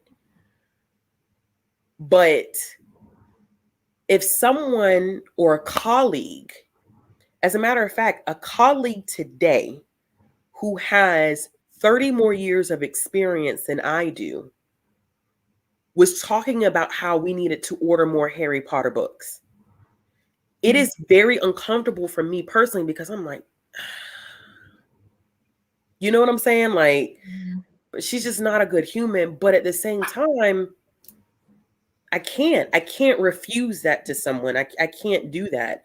So because I'm so ingrained in that, when I see that list, I'm like, bruh, like, you making a whole list of books that people should like. I just don't trust people's judgment on those lists. Stop. Like, don't do that. Like, just don't do that. So, my perspective of it is definitely, I stand firm in it. And like, and it's okay to disagree. I still think it's censorship and people are not going to agree. And that's okay. That's the point of having healthy discourse, is to say, you disagree. You don't feel like it necessarily is. I do. And it's just the way that the cookie crumbles. But I can admit that a lot of that comes from my personal training, and that's how my mind just operates. Yeah. With Harry Potter, and I know this is for a lot of people, they're like, it ruined so many things. And I know people who've got like Harry Potter tattoos and they're like, I gotta cover this up and stuff, with the separating the art from the artist. And I read Harry Potter growing up, and I still have my books. They're just not in view when I film. And so I don't even know where I was going with this, but like, so I guess it's just a question. If you saw someone, like, I remember there was someone, maybe it was last year, they were doing like a bookshelf reorganization video or something. And so they had Harry Potter books on the shelf and moved them around. They were in the video and they got a bunch of hate comments and ended up taking the video down. So like, obviously she's our top example because of her trashiness and her terribleness. She's well known and she's uncancelable, so I feel like anything we say is fair. But with that, because like, Universal and all these people who have Warner Brothers, they're not letting this money go. With someone having, just like, if they had those books in view, do you think that's wrong? Or having, because I know if you're on like Bookstagram, I see it almost every week where people are like, if I see another post about Harry Potter, I'm gonna whatever they do, you know, people always announce I'm going to unfollow or blah, blah, blah.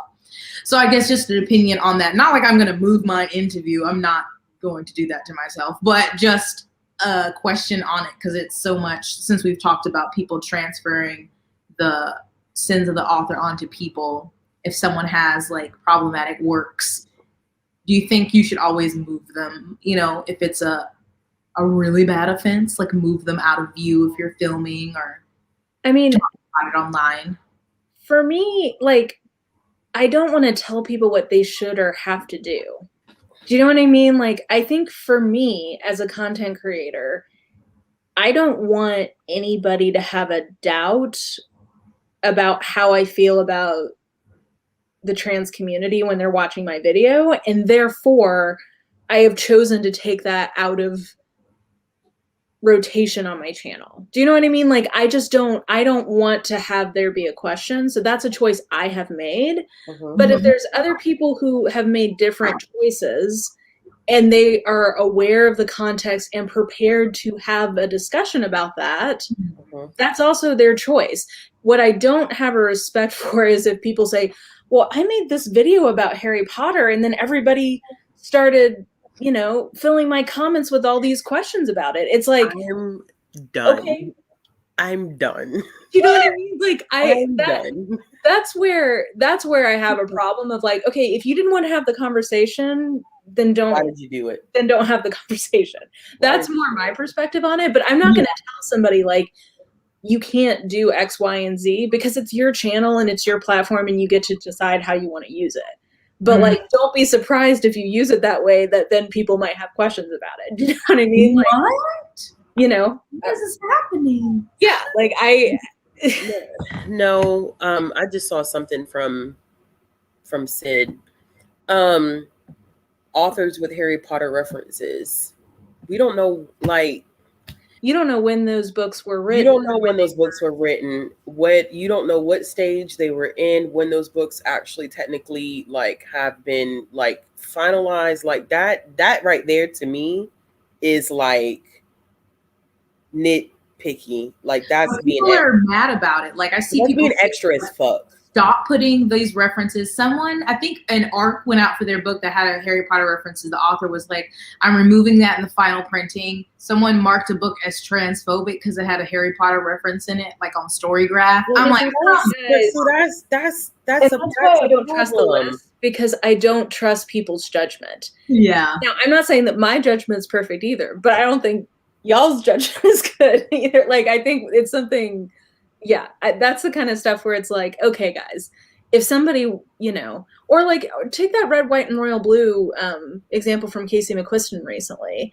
Like she had a passing reference to Israel and Palestine. Now, you can think, I have my feelings about all of that, but like there is a one line in this book that is a passing reference that would be accurate to the US's at least official foreign policy about that topic. Like, come on. I just think that canceling somebody over a line from however 3 years ago in a book, I don't know. Maybe I'm way off base there, but I just feel like that's equating that to like somebody who like has been accused of sexual assault at a book con is not the same to me. And like, I get it. But they're all on the same, but this can go into that like receipt holding, like you mentioned at the beginning. And I don't know if somebody said, but that book has been popular. What did it come out like 3 years ago? And I'm like, why just now? So I'm pointing this out. And I feel like people like see stuff and they kind of wait for like the right social political climate to release things. I don't know. But I also feel like what happened with TJ Klune is that interview was from a year ago, and I saw someone tweet like, I've known about this for months, but here's a link. And I'm like, well, it seems really, did somebody just release this because of what was found at the residential schools in Canada? Not like, again, taking anything away from Indigenous or First Nations people who felt harmed by him using that as inspiration. Exactly. But that's weird to me that you can get on Twitter and be mad about something, but say, well, I've known about this for months, but you didn't say anything. So was it that? I don't know. Maybe that's me being a conspiracy theorist, but I've seen too many things that are like not, they're being referenced not right when they happen. And I'm like, so why didn't you talk about this when this came out, or when this first happened? And it's like people knew and they just waited and shared later. I don't know. That's just. I'm confused about this one comment about one thing. Sorry, this is up, Mara. I find interesting with this comment. People are always more interested in censorship when it comes to authors or people with big platforms, but nobody cares when regular people get blocked or something. Nobody's mad about that type of censorship. Can you give more context to that? Because if I'm blocking somebody, it's because I don't want you in my space. You know what I'm saying? Like, so like in blocking in what sense? Like, you mean like... Yeah. If we're talking about pylons, I think it's just less likely to happen with quote unquote regular people. Like, it's not very frequent that like Joe Blow is commenting under somebody's thread and then like the entire, you know, community who cares about that topic piles onto them. It has, I'm not saying it never happens. I think it's just not as common.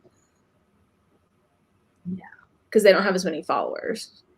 Yeah, I'm just need a little bit more context in what you mean by like blocking, if that's what you meant. Yeah.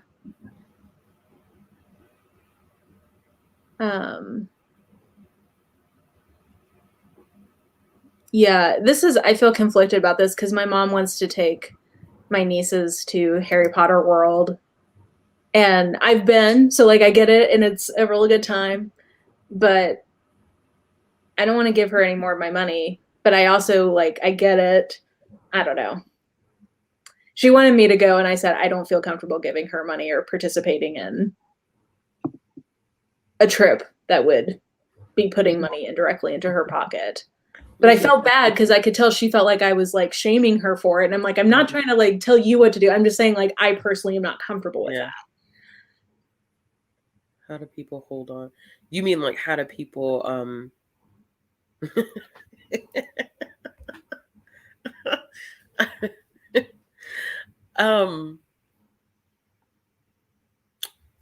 don't know why, like, if I don't know whether it's fear of not,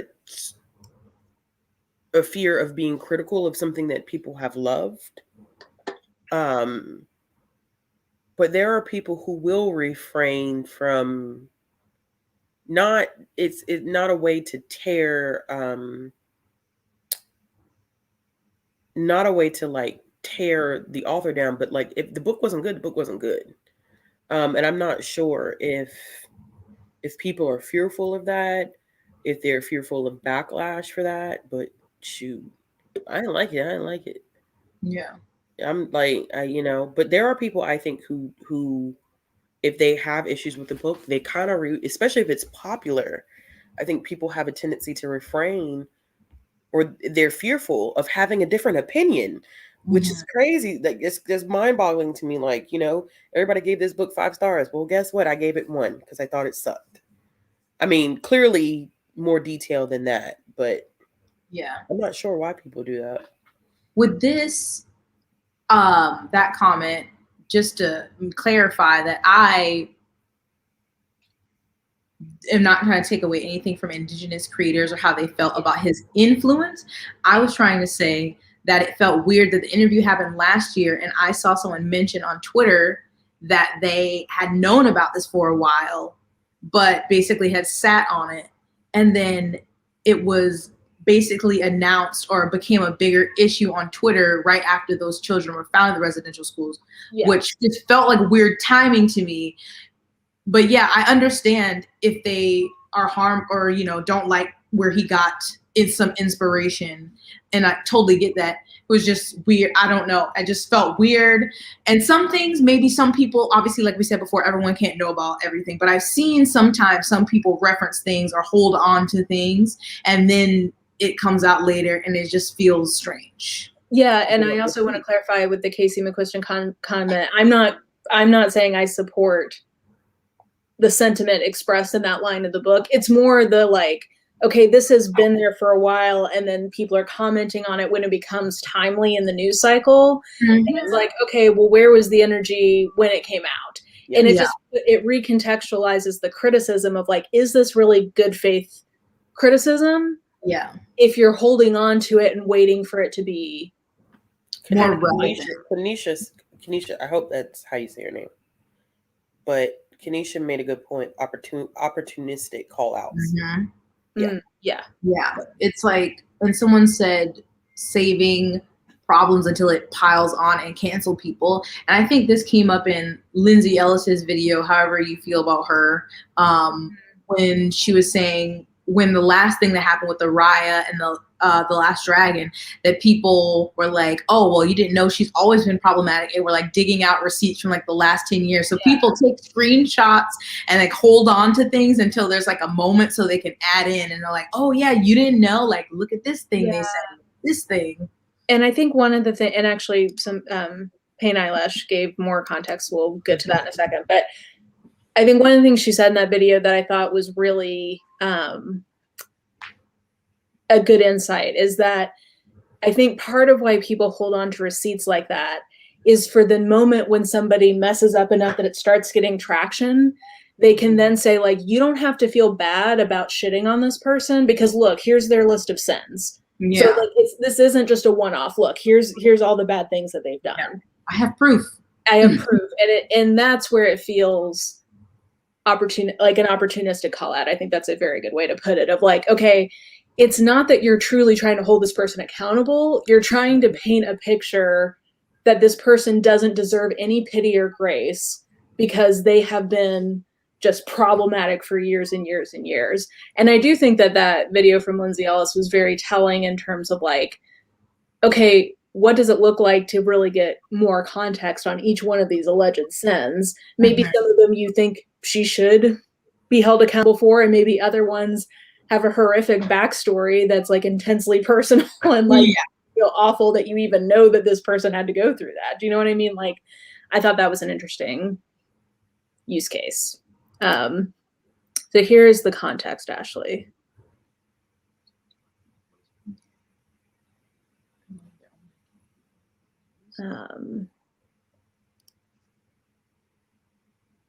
So I think in that case, that's to your point, Ashley, of like people block people who they don't want to see on their feed. Yeah, I don't know how that fits because they're not stopping you from saying anything. They don't want you to be able to interact with them, which is, I think that's a little different because then you're talking about not saying that whoever, not saying that this is whatever was done was right, but not wanting to have to interact with somebody on a social media platform by blocking them. I don't know if I would consider that censorship. Does that make sense? Yeah.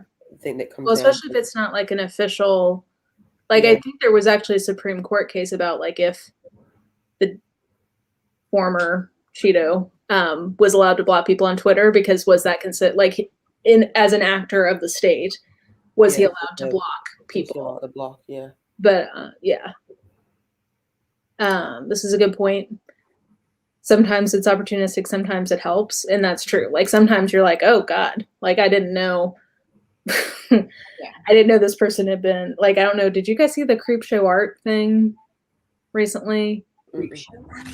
She's a creator. She's a YouTuber who like have been creating all these anonymous accounts to like troll and attack people. So like when you saw those receipts, it is context of like, okay, here's like the full, but sometimes it does feel a little much. Yeah. I don't know. It, like everything, it's complicated. It depends. None of this stuff is black and white, and as much as we want to make it black and white, unfortunately, unfortunately, it's not the way that it works out, which I think that goes for a lot of conversations that we have about the state of this community. I think we want so badly to make it black and white, but in reality, it's not. There's none of it black and white. Yeah. The like the Jack people hold on a receipt and spend hours scrolling. Yeah, I'm like, did you get these receipts when they actually happened? Or how long did it take you to get there? Because I've tried to go through just like 6 months of tweet, and it's too much, even with the search feature. This is a good example of like D'Angelo Wallace put that video together where it was like, okay, like this actually does show a full pattern versus. Mm-hmm. But I don't know. In contrast to like Gabby Hanna, have you guys been watching her mess? You guys can tell I watch drama. Yeah, Gabby Hanna's mess that's been interesting to watch unfold. Yeah. Because her screenshots don't show what she thinks they show. So that's somebody who's wasting their time collecting things that the math ain't mathin'. What was the does she work for Teen Vogue? The black woman. Is this recent? Yeah, this happened. Oh gosh. She had gotten, it was a weird thing about, here we go. Her name is Alexa McCammon. She was slated to take over the role of editor-in-chief at Teen Vogue. Oh, I did hear about that, yeah. Resigns as incoming. She resigned after backlash over racist tweets. But there was a comparison. There was something weird about the way that happened. Not that her comments weren't wrong, but it was... Somebody had made some commentary on it and how something like this, like that comment someone just made about 10 years in the future, how do you know someone hasn't changed? I wonder if I could remember this situation right, y'all, because it was something weird about this whole thing that happened with Teen Vogue, and Teen Vogue refused to comment on how she was treated. And sometimes, here we go, going back to cancel culture, quote unquote, and canceling people, holding people accountable, how it affects marginalized people more than white folk. I mean, yeah. I mean, 100%. I do also think it's going to be interesting to see, because I guess, Ashley, you're probably the right age for this, but maybe even people a little bit younger than you. Mm-hmm. Like, I didn't have social media when I was a 14-year-old. And like, now granted, okay, sorry, this is a pet peeve. Apparently everybody who gets a gigantic YouTube or TikTok, whatever platform as a teen is racist. They all seem to have these racist histories of them, like when they're 14 and 15 years old. And I'm like, I grew up in the literal South, and like, I never would have dreamed of saying the things that you guys apparently are just saying all the time. So anyway, but that being said, they are still literal children. So I do think that's going to be interesting to see people's Twitter histories excavated. Mm-hmm. If they were able to tweet as a 13 and 14-year-old, because apparently everyone who is a content creator in Southern California has a racist past from their teens. And I feel conflicted about it because I'm like, yeah, that's like really fucked up, and you should be old enough to know not to do that.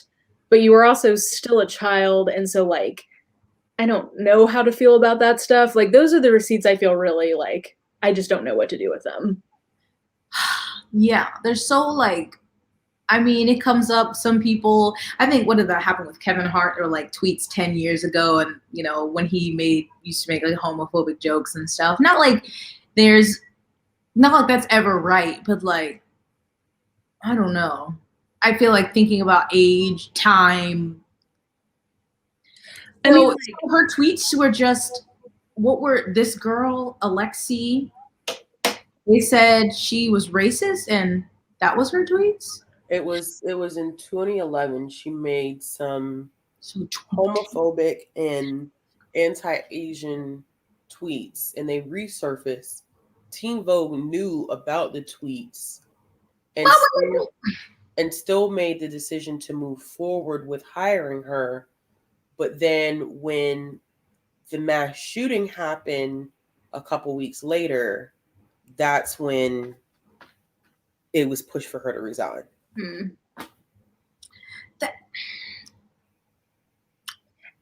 Yeah. I don't know how I feel about that. It's just like, I forget, like, I don't know. I remember because in that Lindsay Ellis video also, she talks about like the first, and I remember being on Twitter when this lady, she was a white lady who worked for this company in the UK, was flying to, I can't remember what country in Africa, and she was like, she tweeted before she got on the flight, like, going to Africa, hope I don't get AIDS, JK, I'm white. And by the time she landed, like that was like one of Twitter's first big things. By the time she landed, I think they had found what company she worked for, all these things. And she ended up getting fired. Yeah. Like, I don't know how some things, I don't know. What is your thought on like, I think in present day, it's a lot more if you're tweeting certain things currently at your big old age and whatever, and knowing the position that you have on Twitter. But like, what do you think on digging up stuff from like 10 years ago, even if they were harmful things that you tweeted, especially when you were younger, like that being used against somebody in the present? I have, I want to go back to this Alexi thing. It was a lot of tweets. So it wasn't like a one-off, like bad. It wasn't a one-off. It wasn't a one-off at all. But here's the thing about time. Those tweets were made in 2011. That's 10 years ago. Mm-hmm. I'm not saying that the tweets are right. And I'm not saying that she shouldn't be, but 10 years later, because I think the tweets came back, I think the tweets came up in 2019, and she had apologized then in 2019. And then they come up again. And so I guess my question, like you, Jess, is at what point do you stop punishing someone? Mm-hmm. Because this woman, not saying once again that her behavior was right, but 10 years later, you're still making her pay for it to the point that she had to give up a job. She doesn't have a job anymore.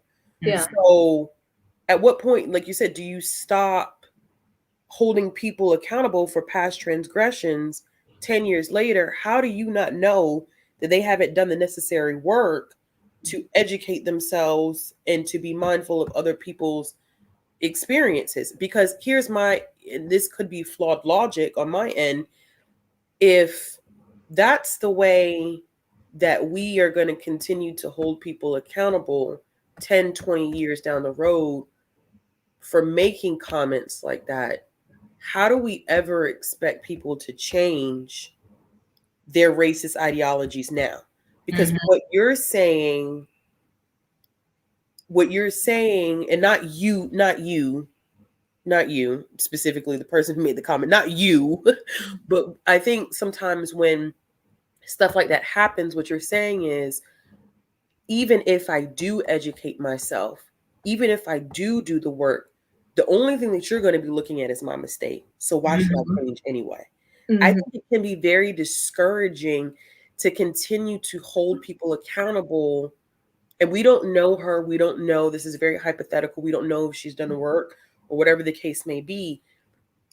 If we don't allow people to grow and learn and actually do the work, yes, people are going to see that and they're going to be like, well, what's the point of me doing the work anyway? They're not going to believe me. I agree. Because I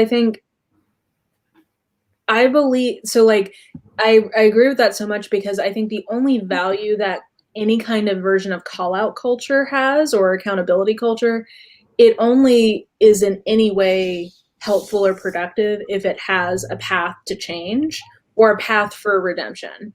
like there are some people who are beyond redemption, at least in a social sphere. Like I feel pretty comfortable saying like R. Kelly shouldn't ever come back to public life. Like you're done. But most people, that's not the extremity. Most people, it's not an actual literal crime. It's not a pattern of crimes. Like most people, it's like you have hateful ideas and like you need to change them. And if you do the work to change them, there should be a road for you to be able to talk about. But I do think some people want that to happen in like 2 weeks. They want to be able to come back in 2 weeks. And it's like, that's not how this works. But like, I do agree that I'm listening and learning. Yeah, exactly. I've listened and learned over the last 2 weeks and I'm good now. Which I think is unrealistic, but I believe in the capacity for people to change. I have to believe that. So like, I don't know. Somebody says like, what the path to redemption. I don't really think we have that right now. And I think that's part of why specifically Twitter can become quite toxic, because there's an off ramp, but there's not really an on ramp back into a community. It's like, okay, once you're out, you're out. And Mandy, I think that it's easy, just going back to your comment, I get where you're coming from. I do. I understand like at a certain age, but there's a lot of gray area with that too. And I'm thinking specifically on the term of racism. Like, I don't excuse any they ain't no, you know me better than that. I ain't gonna excuse nobody's racist behavior. But I'm also have enough knowledge to know that some people literally are a product of their environment. There was a documentary that I had watched about the Oklahoma City bombing in 96. Was it 96, 97? Somewhere around there. And oh gosh, oh John, we gonna get right back to that. I was watching a documentary about that, and the bomber was actually following tenets that this guy had written. I forget the name of the guy, and the documentary was from the perspective of his son. Okay. So you're talking about someone who's literally become indoctrinated with these thoughts and ideas. And he literally says that he had to unlearn everything that he had been taught, go to intensive therapy. So even age to me is not reasonable justification for knowing better. Because if you are conditioned a certain way and your environment allows that condition to fester, you don't know. You literally do not know better. Yeah. Well, like I'm thinking of like I'll have personal growth and accountability here. 10 years ago, I was 24, but I was fully indoctrinated into fundamentalist religious ideology. And culturally, we were in a very different place in terms of understanding, visibility, and acceptance of trans people. So I have 180 changed my perspective on that in the last 10 years, right? Like I literally think diametrically opposed to what 24-year-old Mara would have told you about trans rights. Go ahead. And I'm confident I'm not alone in that, right? Like even gay rights to some degree 10 years ago was we didn't even have marriage equality here in the States. So like culture can move a lot in 10 years and people can move a lot in 10 years. Now it's taken me 10 years of a lot of work and a lot of deprogramming and a lot of honesty about like, I don't feel like this is like I'm being taught this, but this doesn't match with like the people in my life who I've met, who I think, are deserving of love and rights. Like they deserve to, you know what I mean? Like that took a lot of deprogramming and work on my part, but it also took a lot of grace from people in my life who were willing to give me the space to make that change. You know what I mean? So yeah. I think too, was it Lars? Yeah, I think that timing plays a big role. You know what I'm saying? Like timing is a huge thing. I think the time that has passed is going to play a big role into whether someone is going to okay, I got you, Mindy. Is whether someone is going to be held accountable, within that moment. Like, local county prosecutors saying shoot them. I mean, timing, timing. Have you addressed it yourself? Probably not, because you didn't think he was going to get caught. But the Teen Vogue thing bothers me to a certain level because of the amount of time that had been passed. Mm-hmm.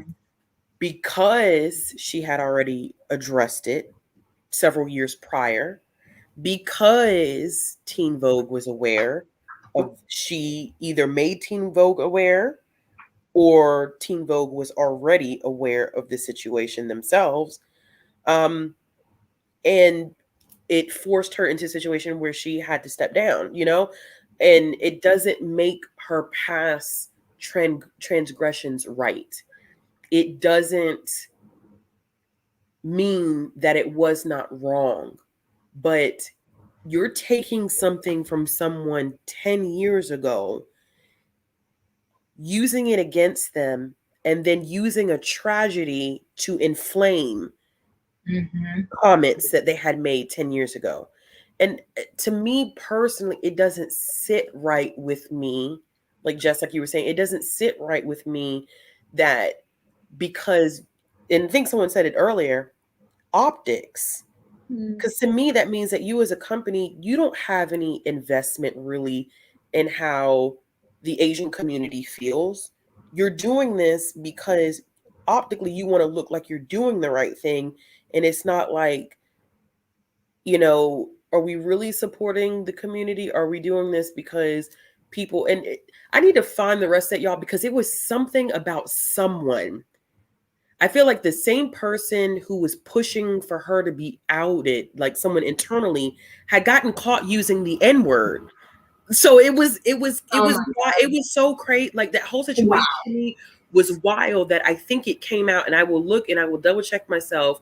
But if I'm following it right, there were internal people that identified as being a part of the Asian community who did not feel comfortable with her being there because of those comments that were made 10 years ago. And then I think it came out that some or one of those same individuals got busted for using the N-word on Twitter. Wow. Previously. So I need to find that real quick, because I don't want to give out any false information, but that's what I'm saying. It's interesting how it's weird. It's weird. I mean, this weird. Yeah, I don't want to know. I mean, I remember myself 10 years ago, and I'm not the same person. I don't want to know what my tweets look like back then. If those were ever held against me, or even Facebook posts, Lord. I just don't think that could have been a good moment for Teen Vogue to have like a conversation. Like, yes, these tweets did exist and we know about it, and it's time that she's changed, and have her make a statement or something. It just seems like it could have done so much more, but that would take thought and intent on their part to not just be a part of making quick decisions. That, I don't know. Yeah, so I found it. So what ended up happening was that she actually disclosed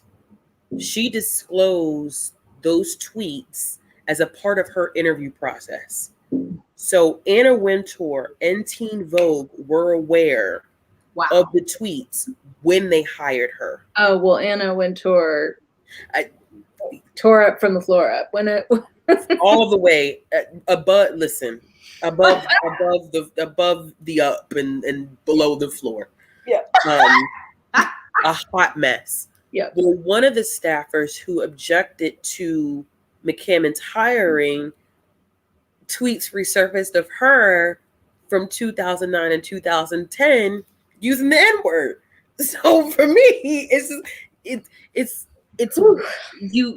then you start to question people's motives. Mm-hmm. Are you holding these? Did you have issues with this person because of something that they did 10 years ago, or is it a little deeper than that? Because you on Beyonce's internet using the N-word, so you are, it's the pot calling the kettle black. And even then with her, I would not hold, you know what I'm saying? It's over 10 years later. Yeah. Like, the only reason why I'm holding her on the fire is, how you gonna out somebody for tweets they did 10 years ago, and here you are sitting on your ass 10 years ago using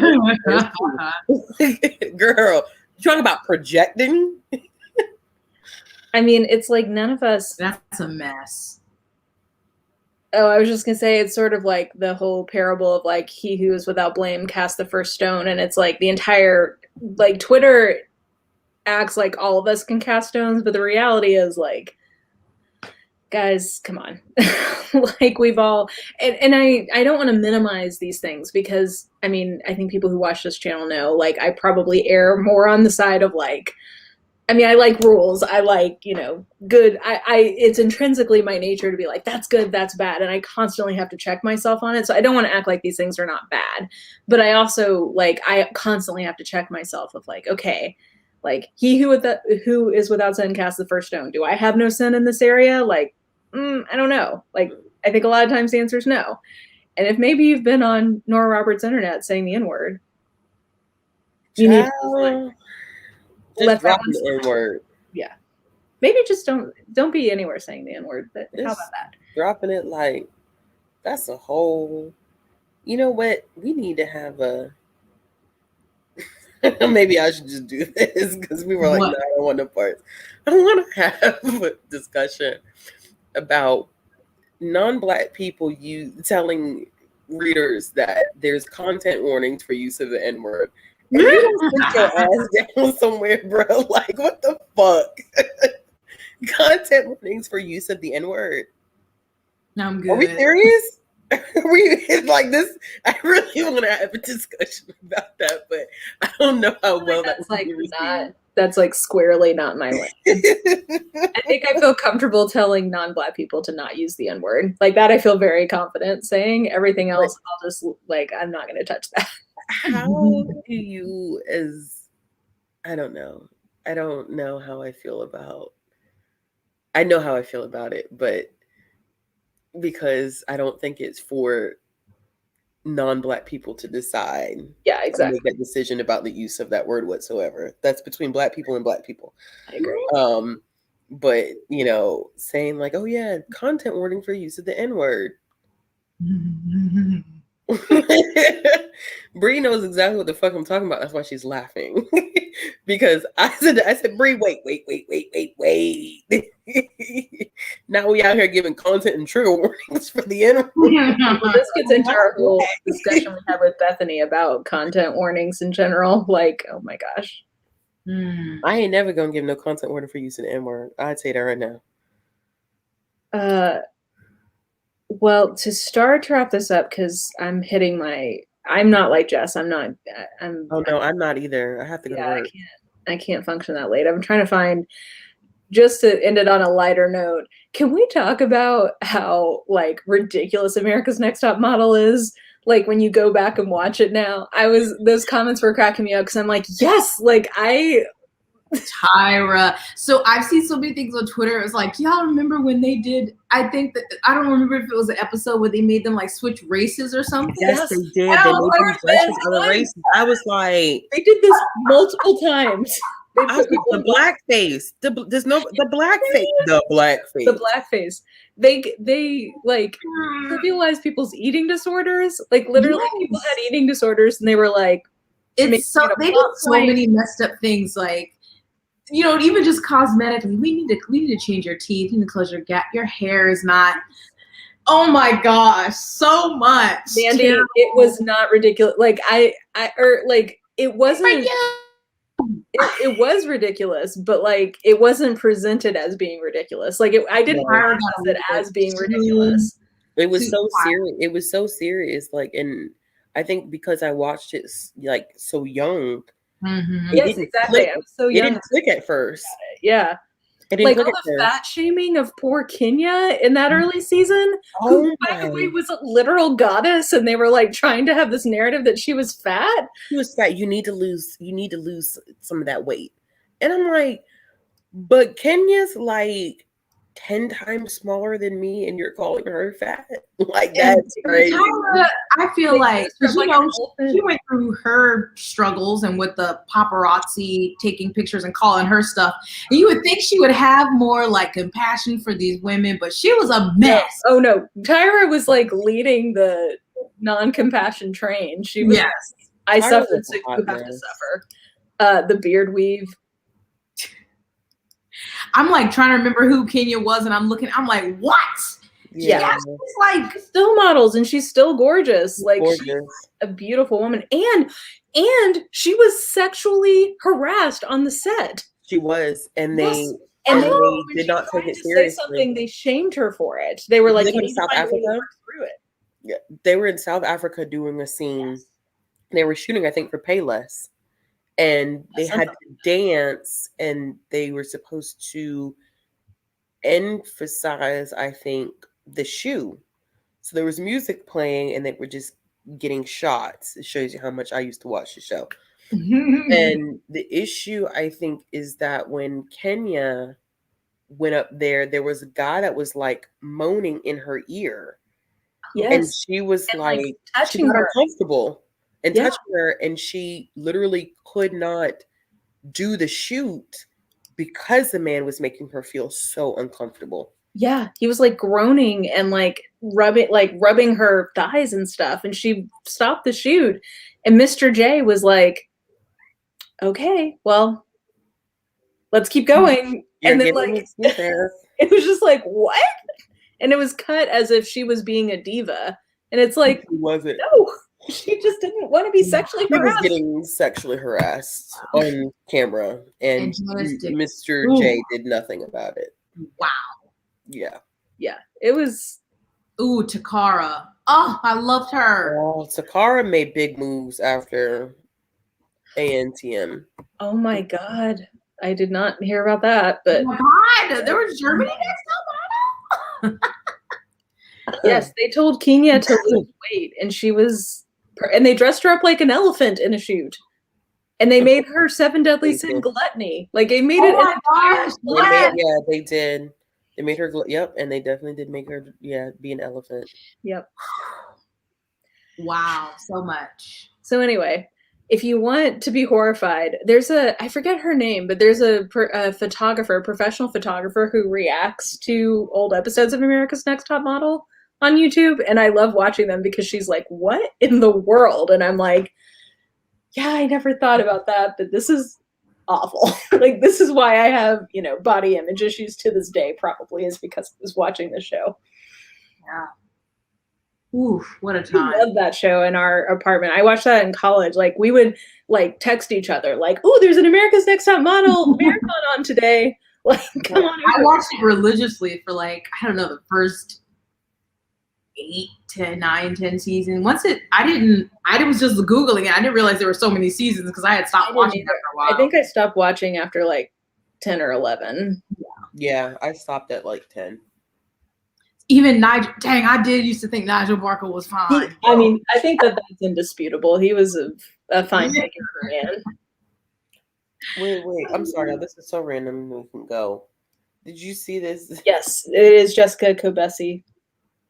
Black TikTokers are going on strike, and white TikTokers are losing it. I did see that. Well, no, I've seen that on TikTok because I'm like y'all. I am a lover of TikTok. I know. I'm considering bringing book community, like doing the abbreviated version onto TikTok. That is hilarious because now they have no dances to copy. Yeah, because they're like hands on my knees. Also, yes, the hands on my knees, and they literally like the white ladies are like waving their hands around. It's like, Megan told you, hands on your knees. Shake your ass like thought shit. It is literally descriptive of what you're supposed to do. Oh yeah, I've seen that. Yeah, hands on your knees, and then everybody's like, yep. Really? This song is called Thought Shit. You're not gonna be waving your arms in the air. Really good videos I've seen. I saw a couple of Black bachelorette parties doing TikToks to that, and it was like, oh yeah, like y'all understood the assignment. Like this is what the song is supposed to be, but there's a dance for it. A mess. Well, anyway, I feel like we covered a lot of ground. I don't know that we came to conclusions. I don't know that this is a topic that we can have a conclusion on, but Twitter head shake, basically. And that is their knees. We don't know. Yeah, I mean, I think it's a complicated, nuanced topic, and Twitter is not a platform that lends itself to complexity or nuance. I think that's the root cause of a lot of this. Yeah. So maybe, I don't know how community-wide, how we can make it better. I think conversations like this help, obviously, but like everyone's not involved or everyone doesn't participate in these. So I don't know. Maybe just, I don't want to say like, we messed up, we didn't get our never be a place online for discussion, because that so much is online and digital and we're so spread out, but I don't know where the best place for these discussions to be had is. I think these kinds of live stream, I don't feel like the three of us are solving the problem, but I think these kinds of discussions are like the right direction. Mm-hmm. And I'd love to see some streams from people who are maybe more on the like purist end of Twitter, talking about their perspective more. I didn't do a very good job of being the devil's advocate for that. But. Yeah, I'd be interested to at least be in the chat. I don't know if have a conversation. Yeah, I don't know if I want to be on the stream. I'll watch it. But I mean, regardless of what we say here and the people here, even if we all acted right, there's still going to be people who don't. So yeah. Foolishness persists. Yes. In the face of much struggle. Like it'll, yeah. Happy note, guys. As always, I love talking to the two of you. Hopefully we'll get the gang back together sometime soon. There's other controversial topics you'd like the three of us to chat about, let us know. But yeah, I'm gonna let my cats go to sleep because they are freaking out. I'm gonna take an early morning nap. Yeah. Everybody thank Jess for being such a trooper and volunteering to wake up in the middle of the night to talk with us. So snaps for Jess. Always a pleasure. Yes. And we will talk to you guys soon. Bye. Toodles.